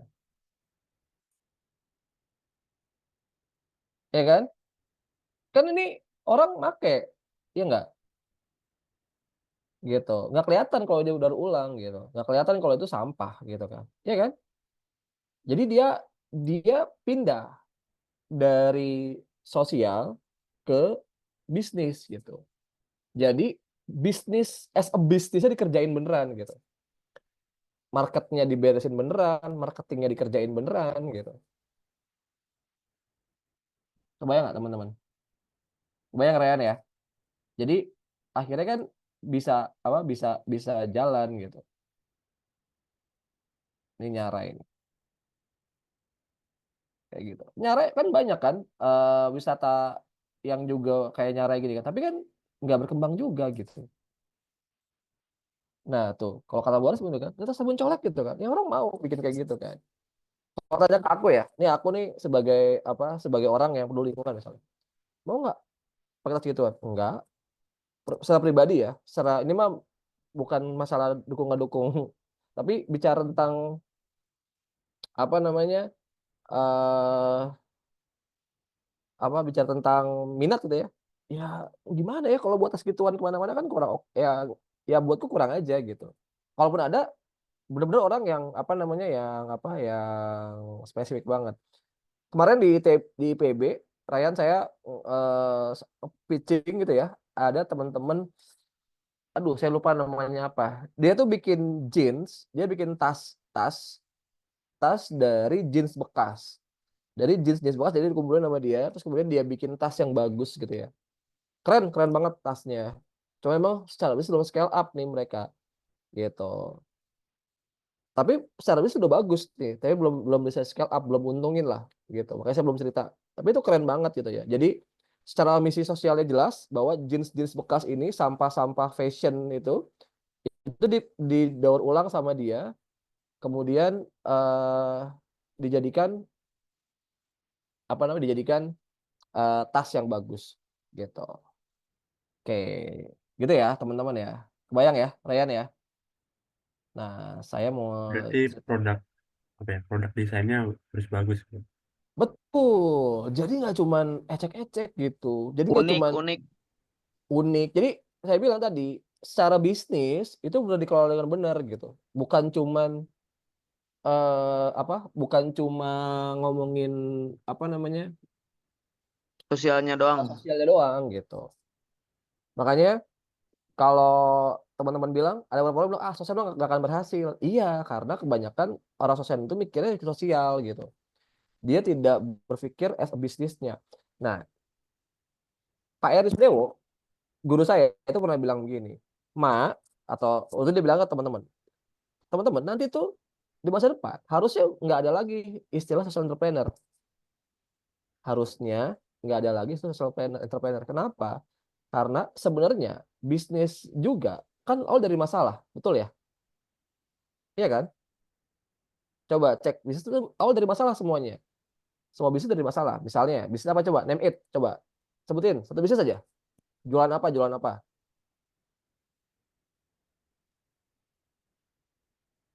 Coba. Misal bisnis sabun, misalnya gitu kan. Sabun misalnya. Sebutkan perusahaan besar sabun misalnya. Sabun A misalnya gitu kan ya. Dari apa sih masalahnya awalnya? Kebersihan. Kebersihan. Gitu kan ya. Maka diperlukan bikin sabun. Kan gitu kan ya. Nah, kalau kita jadi social entrepreneur, maka kita pikirin tuh. Kalau kita bikin sabun, maka bikin sabun yang pertama ramah alam. Gitu kan ya. Ya kan? Terus kemudian dia secara proses produksi juga aman. Terus kemudian dia fair trade gitu kan ya. Beli bahan baku dengan harga yang layak. Kan gitu kan. Terus kemudian pekerjanya dibayar dengan layak. Kan gitu-gitu kan sebenarnya. Jadi nantinya nggak harus entrepreneur gitu. Semua bisnis itu punya misi sosial. Semua bisnis itu punya misi sosial. Bisnisnya juga dari awal hulu sampai hilir itu dia green gitu. Kebayang nggak teman-teman? Harusnya gitu, ya kan? Ya, Bener nggak? benar. Tapi Nah, saya gimana juga gimana? pernah dengar nih Kak, Hmm. tentang namanya greenwashing, atau kayak dia pura-pura ini sih Kak, kayak pura-pura green gitu, padahal enggak. Nah, menurut Kang Isma gimana gitu? Nah, ini menarik nih. Jadi banyak begitu. Jadi memang ya banyak perusahaan seakan-akan begitu kan. Supaya apa? Ya tadi kan supaya AMDAL-nya lolos, supaya menang proper gitu-gitulah ya. Adalah kalau di perusahaan itu namanya proper itu adalah penilaian tentang isu lingkungan. Itu banyak begitu. Atau ada perusahaan yang seakan-akan memberdayakan masyarakat, seakan-akan padahal bukan. Contoh, kalau kalian main ke daerah Banjaran di Bandung Selatan, di kampungnya Tristan. Tristan ya? Betul Kak, betul Kak. Banyak orang Banjaran itu di rumahnya jadi pengrajin hordeng. Tahu kan? Itu pemberdayaan bukan? Gimana Kak? Jadi gini nih. Pengrajin hordeng itu jadi gini. Jadi si juragannya ini dia dia sebar tuh hordeng ke masing-masing rumah gitu ya. Suruh jahit sendiri di situ nanti diambil lagi sama dia gitu hordengnya. Jadi dikasih bahan baku terus kemudian dijahit sama orang-orang di rumah, kemudian dia ambil lagi terus kemudian dijual sama dia. Menurut kalian itu pemberdayaan bukan? Betul. Dibeli atau enggak? Diambil, dibeli, dibayar ongkos jahit. Dibayar kan? Ya, pemberdayaan bukan? Kalau dibayarnya ini sih, misalnya kayak adil itu, ya bisa dibilang pemberdayaan. Kalau dibayarnya adil, bisa dibilang pemberdayaan. Kenyataannya, sebenarnya itu triknya mereka untuk tidak bikin pabrik, untuk ke punya karyawan. Kalau punya karyawan, mereka harus bayar jam sostek, ya kan? Harus bayar, ya gak? Harus bayar tunjangan, Nanti kalau udah 30-40 orang karyawannya pasti ditanyain tuh masalah UMR segala macam. Ya enggak? Ya. Cara nge-cheatnya adalah dia tuh sebar aja tuh di masyarakat suruh ngejahitin. Jadi dia cuma pas jahit doang kan. Dia nggak perlu bayar UMR, nggak perlu bayar pesangon, nggak perlu bayar pensiun, nggak perlu bayar kesehatan segala macam. Kebayang nggak? Nah itu gimana ya? Menurut saya Iya, sih itu gak apa? apa-apa. Iya, apa-apa nggak apa-apa. Maksudku akhirnya bukan social entrepreneur gitu. Itu cuma cara aja supaya dia murah produksinya gitu. Tapi sebenarnya bisa dipakai loh kayak gitu. Nah, gimana supaya jadi social entrepreneur? Tadi, gimana caranya ada impact juga. Misalnya, walaupun begitu di apa namanya ada jaminan kesehatan misalnya begitu, atau ada apa gitu, kayak gitu-gitu. Mungkin bisa begitu. Tapi kalau kenyataannya sebagian bisa nge-cheat. Ini saya bukan rahasia nih. Saya tuh pernah saya tuh saya tuh pernah suatu ketika saya tuh diminta untuk mendampingi pengusaha dari Malaysia. Pengusaha dari Malaysia keliling ke tempat-tempat usahanya di Jakarta, di Depok. Jadi ternyata dia tuh pengusaha garmen di Malaysia, gede. Dia tuh produksi pakaian renang. Jadi dia ternyata itu punya banyak banget tempat-tempat jahit di Depok sama di Jakarta. Itu cuma 5 orang gitu satu area tuh. Tapi banyak lokasinya. Gitu. Tadi cara dia buat menghindari aturan harus nanggung biaya macam-macam gitu. Itu nge-cheat aja. Bukan pemberdayaan enggak. Itu mah cara dia untuk nyari untung aja gitu. Biar dia nggak perlu bayar apa ini. Dan ternyata setelah aku tahu, aku pernah beberapa kali ngerjain program di pelosok gitu ya. Itu perusahaan Korea gitu juga banyak kayak begitu tuh di kampung-kampung tuh. Diakunya misalnya nih, jadi saya mitraan nih sama dari Malaysia misalnya. Saya ngakunya ini punya saya. Padahal saya cuma kerja di situ. Yang punya tuh orang Malaysia gitu. Orang Korea gitu. Gitu. Seakan-akan pemberdayaan, padahal sebenarnya itu nge-cheat gitu. Nyari celah supaya nggak perlu bayar apa namanya jaminan kesehatan, nggak perlu bayar pesangon, nggak perlu bayar UMR segala macam. Itu bukan social entrepreneur. Itu licik sebenarnya. Itu sebenarnya cara ini aja, cara apa namanya? Cara buat mencari ini aja, mencari cuan aja sebenarnya. Memanfaatkan celah-celah hukum itu. Kebayang bedanya ya teman-teman ya? Gitu. Kalau tadi apa namanya yang dikerjain oleh apa namanya? Oleh Ritno, oleh Bu Heliati, terus kemudian ini ya dia fair trade, dia layak bagi hasilnya segala macam. Tidak apa namanya? Tidak industri di tengah apa? Halo, nama Nggak nge-cheat kayak tadi gitu. Kebayang ya teman-teman ya. Nah, terus kalau kita pengen bisnis enterprise, dari mana mulainya? Oke, bisa mulai dari masalah. Kita ada masalah di sebuah daerah. Tadi misalnya, banyak sampah gitu kan. Di sebuah sampah plastik di sebuah daerah. Misalnya di kampung kita nih, banyak sampah plastik. Dia apa sama plastiknya? Ya kan? Nah, atau lihat kekuatan. Wah, ternyata di kampung kita nih banyak apa misalnya? Banyak madu misalnya gitu kan. Banyak kopi gitu, tapi belum apa namanya? Belum bagus pengelolaannya gitu. Di kampung kita nih banyak apa namanya? Banyak peternak domba gitu misalnya. Tapi kok jualannya nggak oke gitu. Gitu. Jadi dari kekuatan atau dari masalah atau bisa dari inquiry bias atau pertanyaan. Ini fenomena aja. Kita lihat misalnya, wah ini setiap hari banyak anak sekolah ya lalu lalang di dekat tempat kita gitu kan.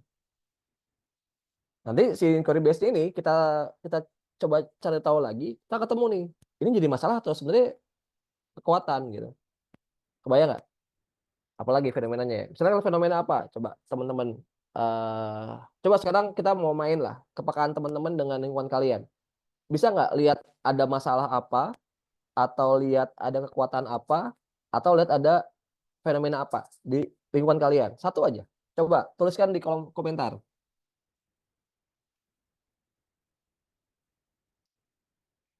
Misal nih, kalau di saya nih, di perumahan saya itu banyak banget tanah kosong, gitu kan. Itu berarti kekuatan kan, gitu. Tanah kosong yang subur, berarti kan bisa dipakai buat bertani misalnya gitu. Coba di kalian ada apa aja, bisa kalian lihat di sekitar kalian aja, bisa jauh-jauh. Entah masalah, entah kekuatan, entah fenomena. Coba tuliskan di kolom chat, atau kalau mau langsung ngomong juga boleh.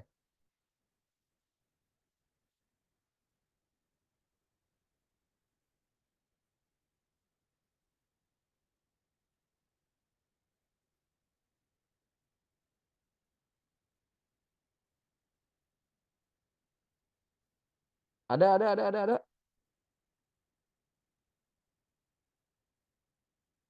Coba yang kalian lihat apa aja.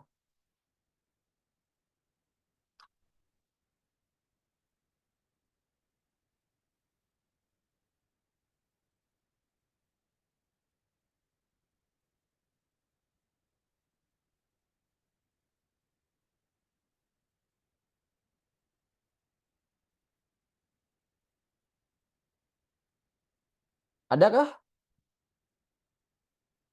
Halo. Masih pada bangun kah? Bingung Kak, bingung.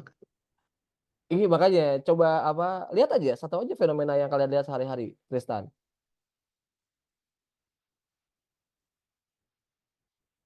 Di kamu di Banjaran misalnya. Oh, banyak anak muda nongkrong. Ya enggak? Mereka punya waktu luang banyak misalnya gitu kan. Itu kan pertanyaan kan, belum jadi masalah, belum jadi kekuatan kan? Ya kan? Kita tahu nih apa yang terjadi. Apa nih punya masalah apa nih? Oh, masalahnya ternyata mereka nggak punya skill gitu kan. Nah, kita bisa ngerjain apa? Oh, mereka ternyata punya skill tapi belum diasah. Oh, mereka jago jahit misalnya. Nah, kayak gitu-gitu. Jadi mulai dari sini. Titik awalnya adalah problem base atau strength base. Nada itu kemarin jualan kopi tempur, betul ya? Nada ya?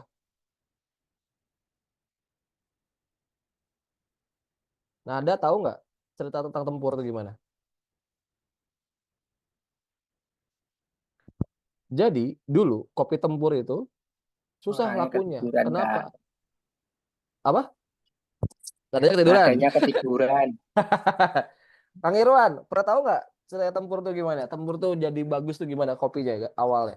Salah satunya. Oh, sudah saya ceritain sih dia. Apa tuh coba?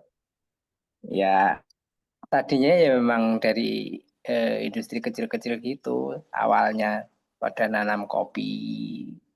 Udah lama sih, tahun berapa gitu ya.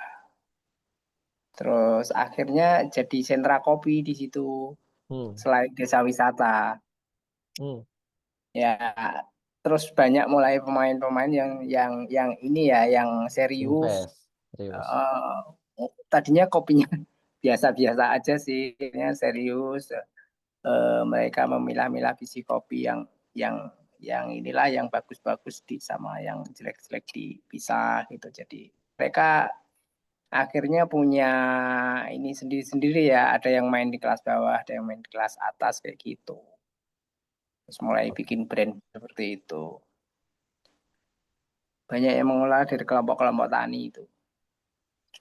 Nah, itu kan Itu sih katanya. salah satu yang itu Kang Irwan, itu ternyata adalah waktu dibangunnya jalan.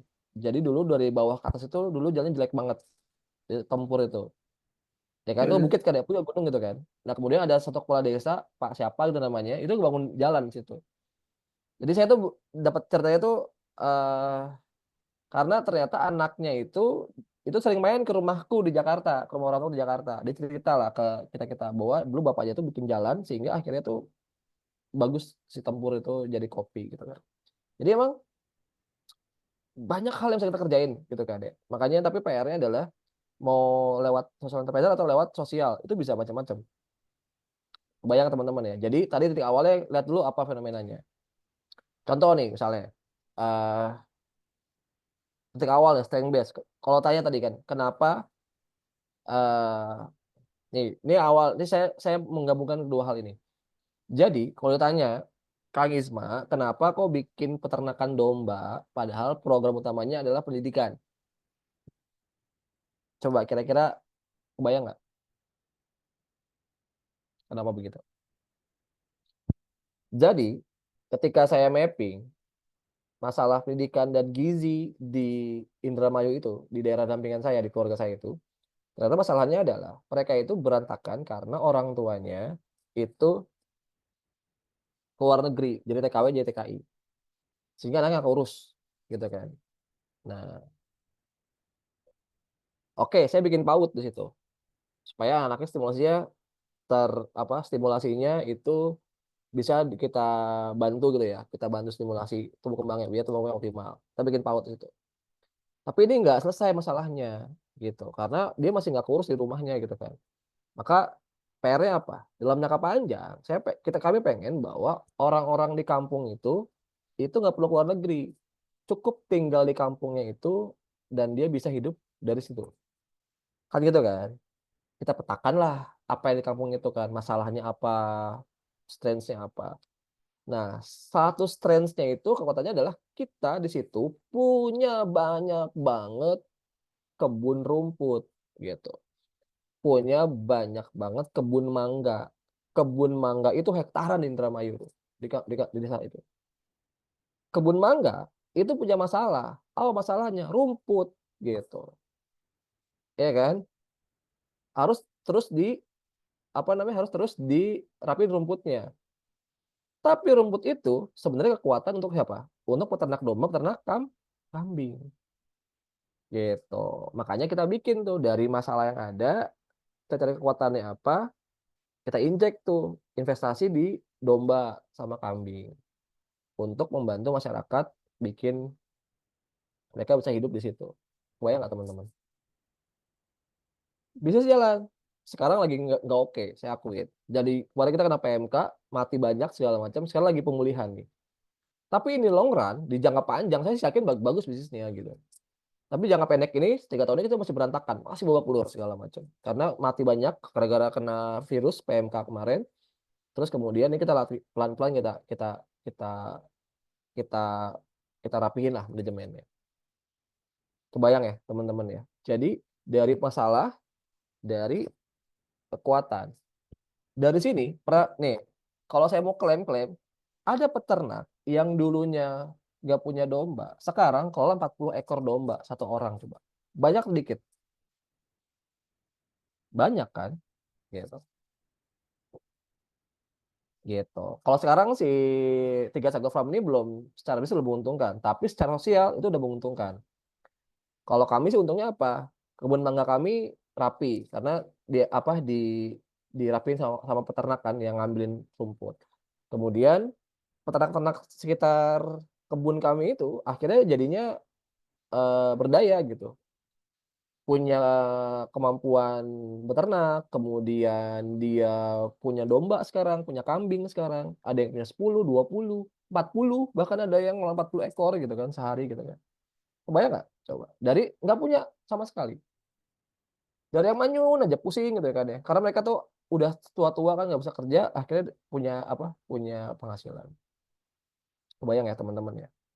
Dan saya nggak perlu injek lagi tuh, nggak perlu donasi lagi ke mereka, karena mereka udah hidup sendiri dari situ gitu. Nanti di jangka panjang kita mau bikin usahanya adalah usaha pengelolaan domba sama agrowisata. Itu ya untung, itu yang bakal dapat untung buat kami gitu. Kalau sekarang belum untung. Gitu.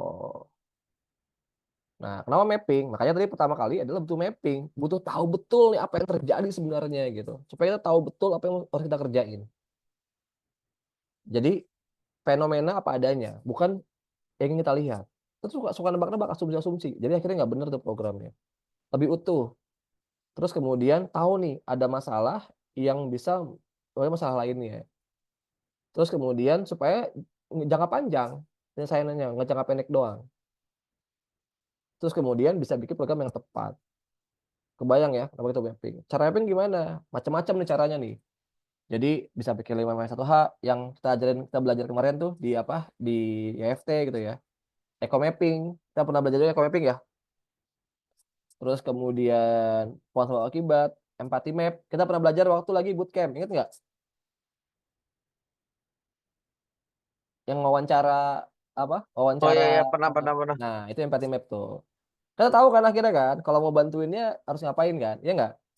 Design thinking dan lain-lainnya. Macam-macam teknik mappingnya. Nanti kita bisa belajar, saya bisa ajarin kalian kalau kalian tertarik dengan ini. Terus kemudian tadi nggak cuma di mapping gitu.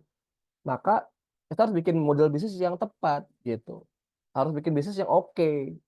Nah, bikinnya pakai banyak macam nih. Ada pakai BMC, pakai design thinking bisa, pakai land canvas bisa pakai BRM, roadmap, pakai SBM, macam-macam lah. Tapi intinya adalah dari masalah tadi kita harus bikin bisnis yang oke dari situ gitu. Sehingga nantinya si bisnis ini itu bisa menyelesaikan masalah-masalah yang tadi ada. Kebayang nggak bedanya apa? Kemarin saya tuh ke apa namanya? Ke kemana namanya? Ke Cilacap, itu saya ketemu sama peternakan domba. Yang itu koperasinya itu sekarang ngelola domba sampai 3.000 ekor. Gitu. Dikelola dombanya. Di peternak gitu. 3.000 ekor, lebih dari 300 orang peternak yang dampingan dia. Dombanya, domba perah. Satu dombanya paling murah itu 5 juta. Domba, kambingnya 5 juta. Kalau mau yang pure blood dari Australia langsung 30 juta satu ekornya. Mahal banget kan. Tapi itu jalan bisnisnya gitu. Malah kemarin saya akhirnya ketemu sama, jadi saya ketemu hilir tuh antara peternakannya, breedingnya, peternakan besar, peternakan yang peper susunya. Saya juga udah ketemu sama ininya, apa namanya, pengelola ininya, apa namanya, pengelolaan susunya. Jadi udah ketemu hulu hilir. Ini saya lagi ngerjain program di sana nih buat pendampingannya supaya lebih bagus gitu. Gitu teman-teman, kebayang ya. Jadi si program ini tuh bisa kita kerjain kalau kita bisa pindah dari apa namanya, dari sosial ke bisnis gitu. Nggak cuman jadi gini. Kalau tadi misalnya ada masalah sampah nih, solusi paling gampang apa sih? Iuran sampah, Daur betul ya? ulang. Yang berarti iuran sampah kan itu kan bukan bisnis kan, itu sosial aja gitu kan. Atau misalnya iuran sampah gitu kan. Atau misalnya ada ini bisa donasi, itu kan nggak berlanjut. Tapi kalau ini kita bisa berlanjut, bisnisnya sustain, menguntungkan. Jadi usahanya menguntungkan, masalahnya selesai. Kebayang kan? Ini enggak?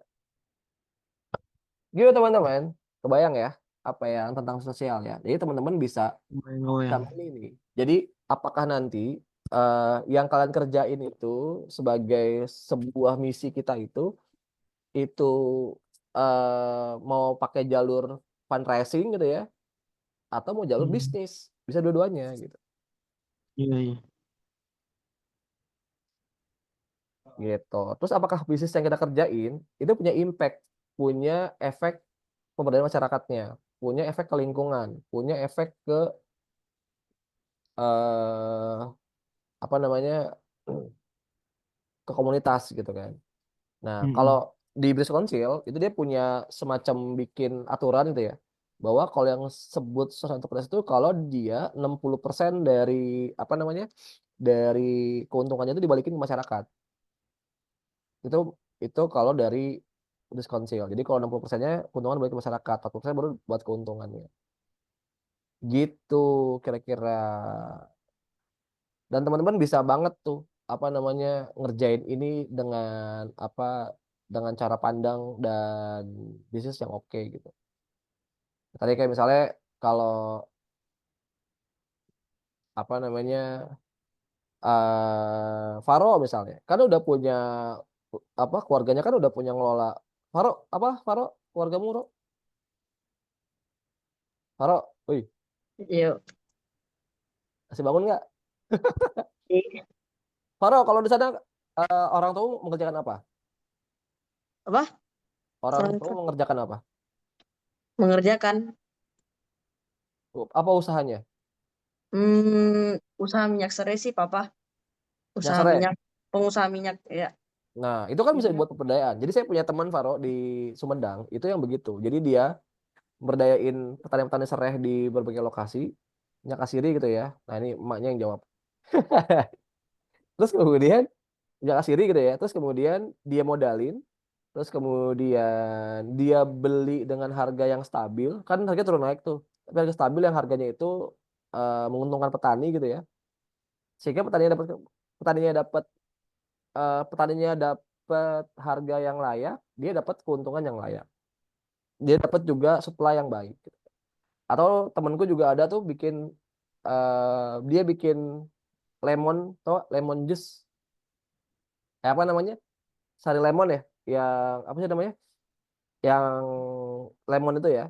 Nah, dia berdayain petani lemon, dia bantuin bibitnya, dia beli lemonnya dari sisi dengan harga yang layak, kemudian diolah tuh si buah lemonnya jadiin sari lemon, terus kemudian kulit lemonnya sama dia dijadiin bahan baku kosmetik.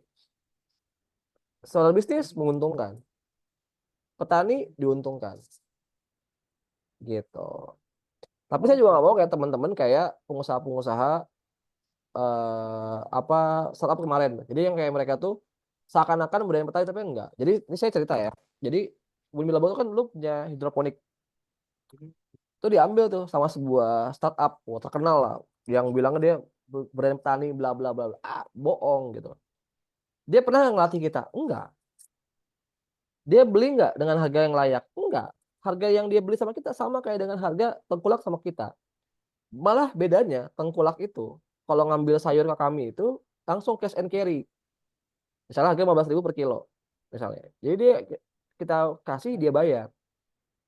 Sama startup yang keren ini tuh, yang terkenal kemana-mana dan akhirnya bangkrut ini, dia itu bayarnya sebulan kemudian. Coba. Apakah social entrepreneur? Enggak. Ngakunya social entrepreneur. Padahal kenyataannya dia cuma memanfaatkan petani gitu, untuk mendapatkan pasokan yang murah dan kemudian kebayang teman-teman ya. Saya pengen teman-teman jangan terjebak bahwa seakan-akan memberdayakan tapi sebenarnya memperdayakan gitu. Jadi kalian bisa nih bikin macam-macam sendiri, bisnis kalian bisa dibangun dengan yang berdampak buat masyarakat. Gitu. Ada pertanyaan? Udah 9:30 ya ternyata ya. Faro, silakan. Mau yang Faro lagi.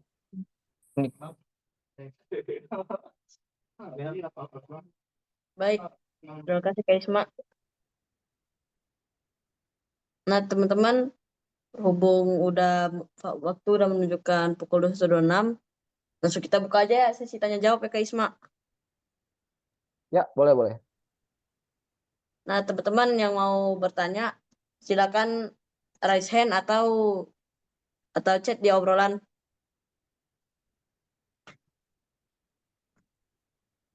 Silakan yang mau bertanya.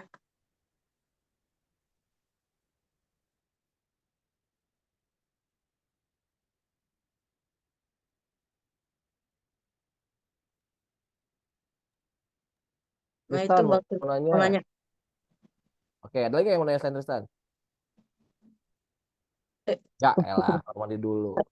Ayo, sebenarnya ada lagi mau nanya atau mau ngasih pendapat gitu.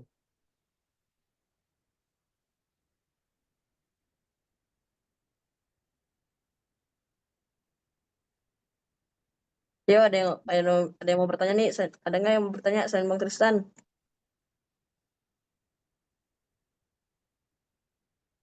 Ada tuh, siapa tuh? Itu silakan. Tanya tadi kan udah dijelasin tuh kayak gimana sih kayak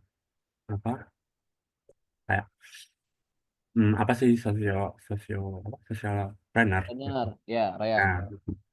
Nah, gimana sih cara misalnya kayak kan mesti bisnis tuh butuh modal kan.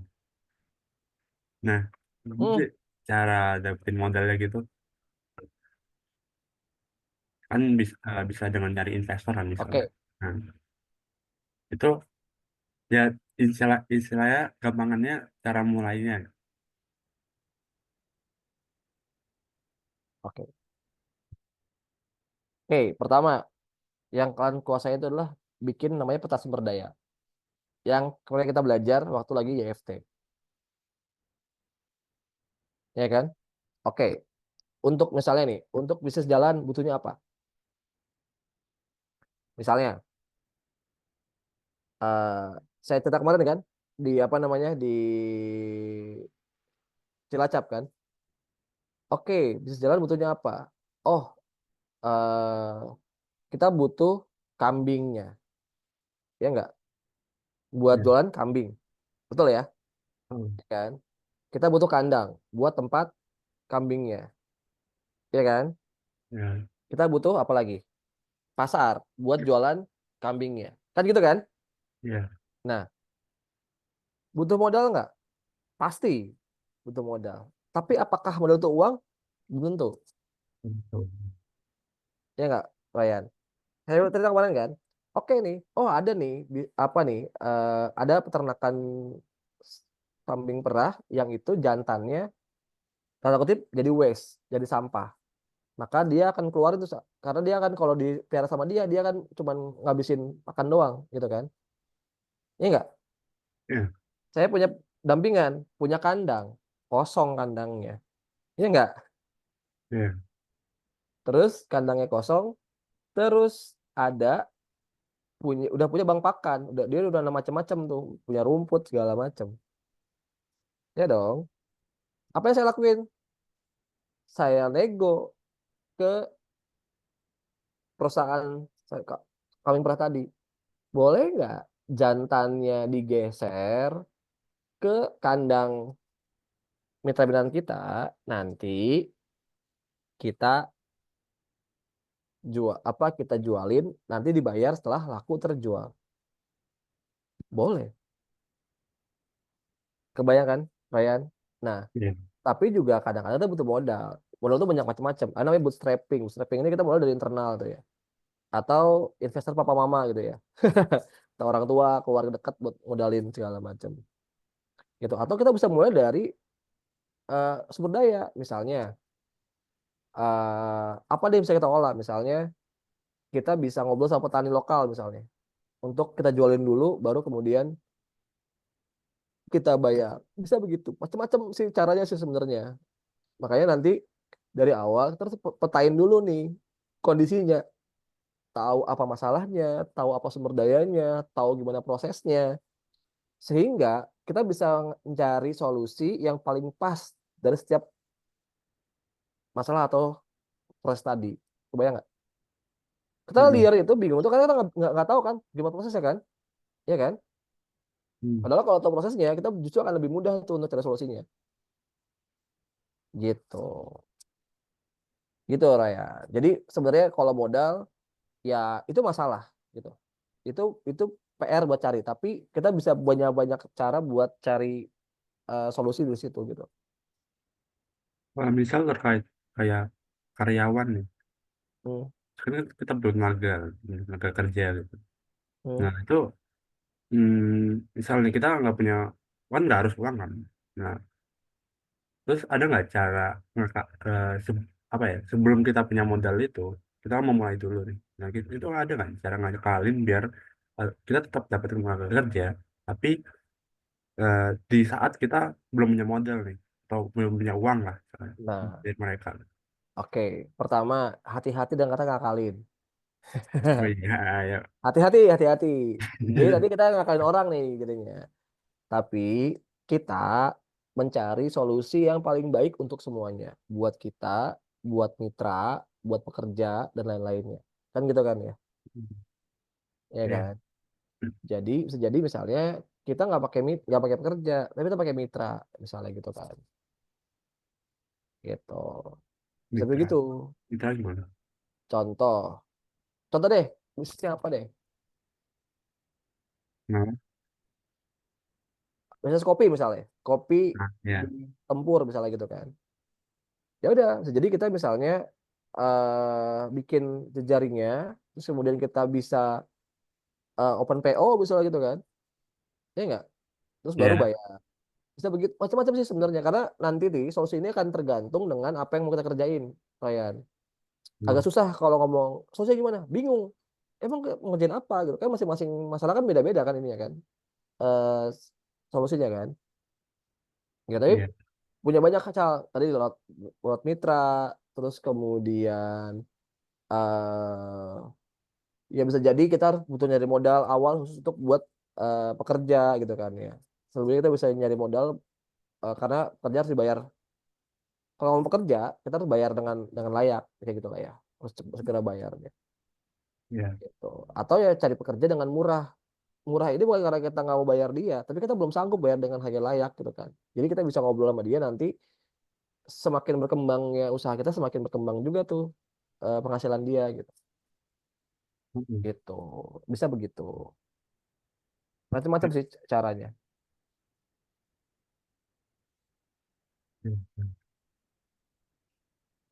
Bayang ya Rian ya.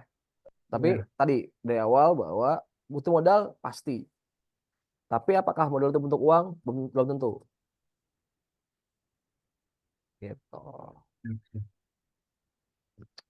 Oke. Ada lagi teman-teman?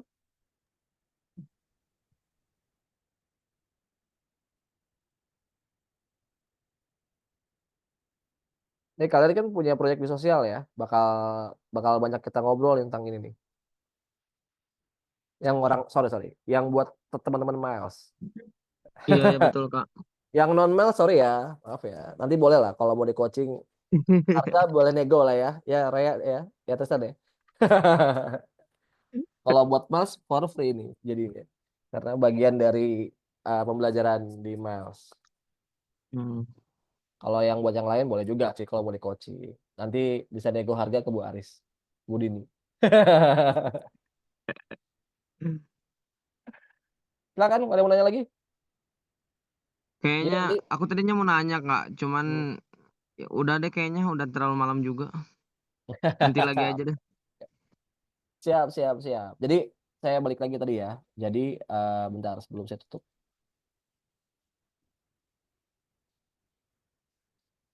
Jadi PR-nya adalah sebenarnya social entrepreneur itu bagaimana kita menyatukan tadi apa? Menyatukan dari bisnis sama misi kita gitu ya. Bagaimana si misi kita tercapai lewat usaha yang kita kerjain, bukan lewat donasi, bukan lewat segala macam. Nah, lalu kemudian PR-nya adalah kita pindah. Kita tahu titik awalnya apa, gitu ya. Kita perlu metain nih, ada masalah apa, ada kekuatan apa, gitu ya, atau ada fenomena apa yang terjadi di sekitar kita, gitu. Lalu kemudian dari sini kita masuk ke mapping, bikin mapping. Caranya macam-macam mapping dengan berbagai tools ini tools doang sih ya. Kita bisa pilih toolsnya yang sesuai dengan apa yang kita butuhkan. Gitu. Lalu kemudian kita bisa bikin, nah setelah mapping kita tahu, kemudian kita cari solusinya dengan bisnis. Bikin bisnis apa yang kira-kira itu bisa menyelesaikan masalah tadi. Gitu. Nah, bisnisnya perlu kita desain dengan baik juga. Toolsnya macam-macam nih, ada BMC, ada BMC, ada design thinking, ada Lean Canvas, WRM, SBM, dan lain-lain. Macam-macam lah toolsnya. Tapi kata kuncinya adalah bagaimana kita mendesain bisnis kita dan menjalankan bisnis dengan baik supaya bisnisnya semakin besar, maka kitanya semakin kaya, tapi juga bisnisnya misinya tercapai, impact-nya semakin besar, masyarakat semakin berdaya. Kira-kira gitu. Iya teman-teman ya. Kebayang ya apa yang perlu dikerjain ya.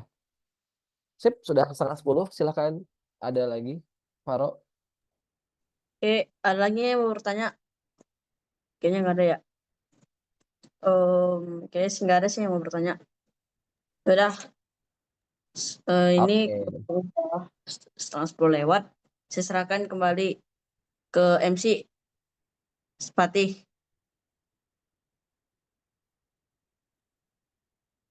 Oke, terima kasih Bang Faro untuk sudah memimpin diskusi setelah pemasukan materi dari Kosisma. Dari acara ini segitu saja ya dari Miles ini. Saya tutup dengan membaca hamdalah, Fat, alhamdulillah foto dulu, Fat, rabbil foto dulu. alamin. Fat, Fat, Fat, Dulu, foto dulu, foto dulu, foto foto dulu. dulu, foto dulu, foto. Oke, boleh foto dulu.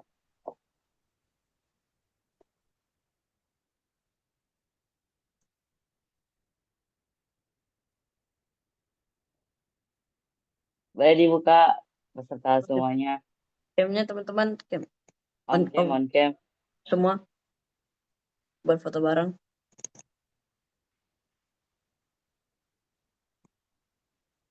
Waduh. Yang bisa apa namanya, bisa on cam, boleh di on cam. Rekan on cam teman-teman Ada buat sesi terakhir kalau foto ada bareng. hambatan nggak apa-apa.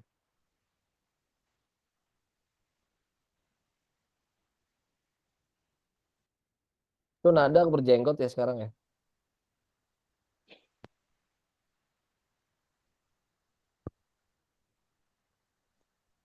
Siapa yang foto? Bu Dini yang foto. Wah, pada nggak on cam. Dihitung, Bun.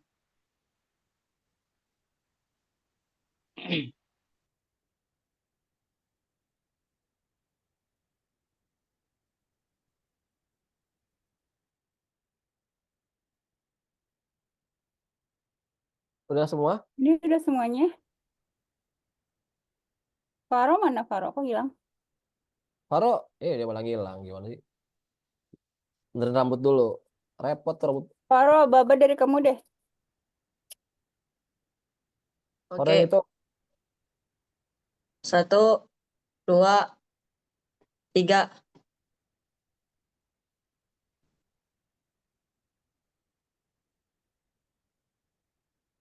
Layar kedua belum ya?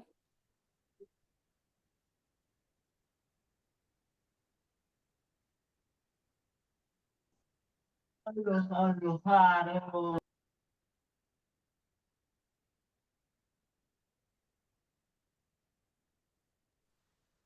Aduh, Udah, Akris. sudah. Sudah Bu Dini? Ya, udah. Oke. Kembalikan lagi ke Fatih. Silakan, Fat. Baik, kita tutup acara masa ini dengan hamdalah. Alhamdulillahirabbil alamin. Alhamdulillahirabbil alamin. Subhanakallahumma wa bihamdik asyhadu an la ilaha illa anta astaghfiruka wa atubu ilaik. Waalaikumsalam warahmatullahi wabarakatuh. Ini kata Royan, boleh dong, nggak apa-apa nih yang model-model itu kayak dibahas juga. Boleh Royan, makanya gabung di Miles biar dibahas di Miles. Silakan daftar ke Bu Dini ya. Coba ditunggu Bentar, Royan, ya ditunggu nggak? kehadirannya Royan. Di Zoom kelas ya, Royan, ditunggu. Saya masuk Miles jadi apa itu? Bisa lah. Kalau buat Royan harganya bisa nego lah, tenang aja Royan. Nanti akan ada kelas itu kok, ada kelas tentang social enterprise. Kita nanti buat apa? Buat umum. Kita tunggu aja programnya. Oke. Makanya kalau mau murah gabung di Miles aja ya Bu Dini ya. Udah terlanjur sekolah sih kan. Wih, tinggal pindah. Pulang lagi tuh.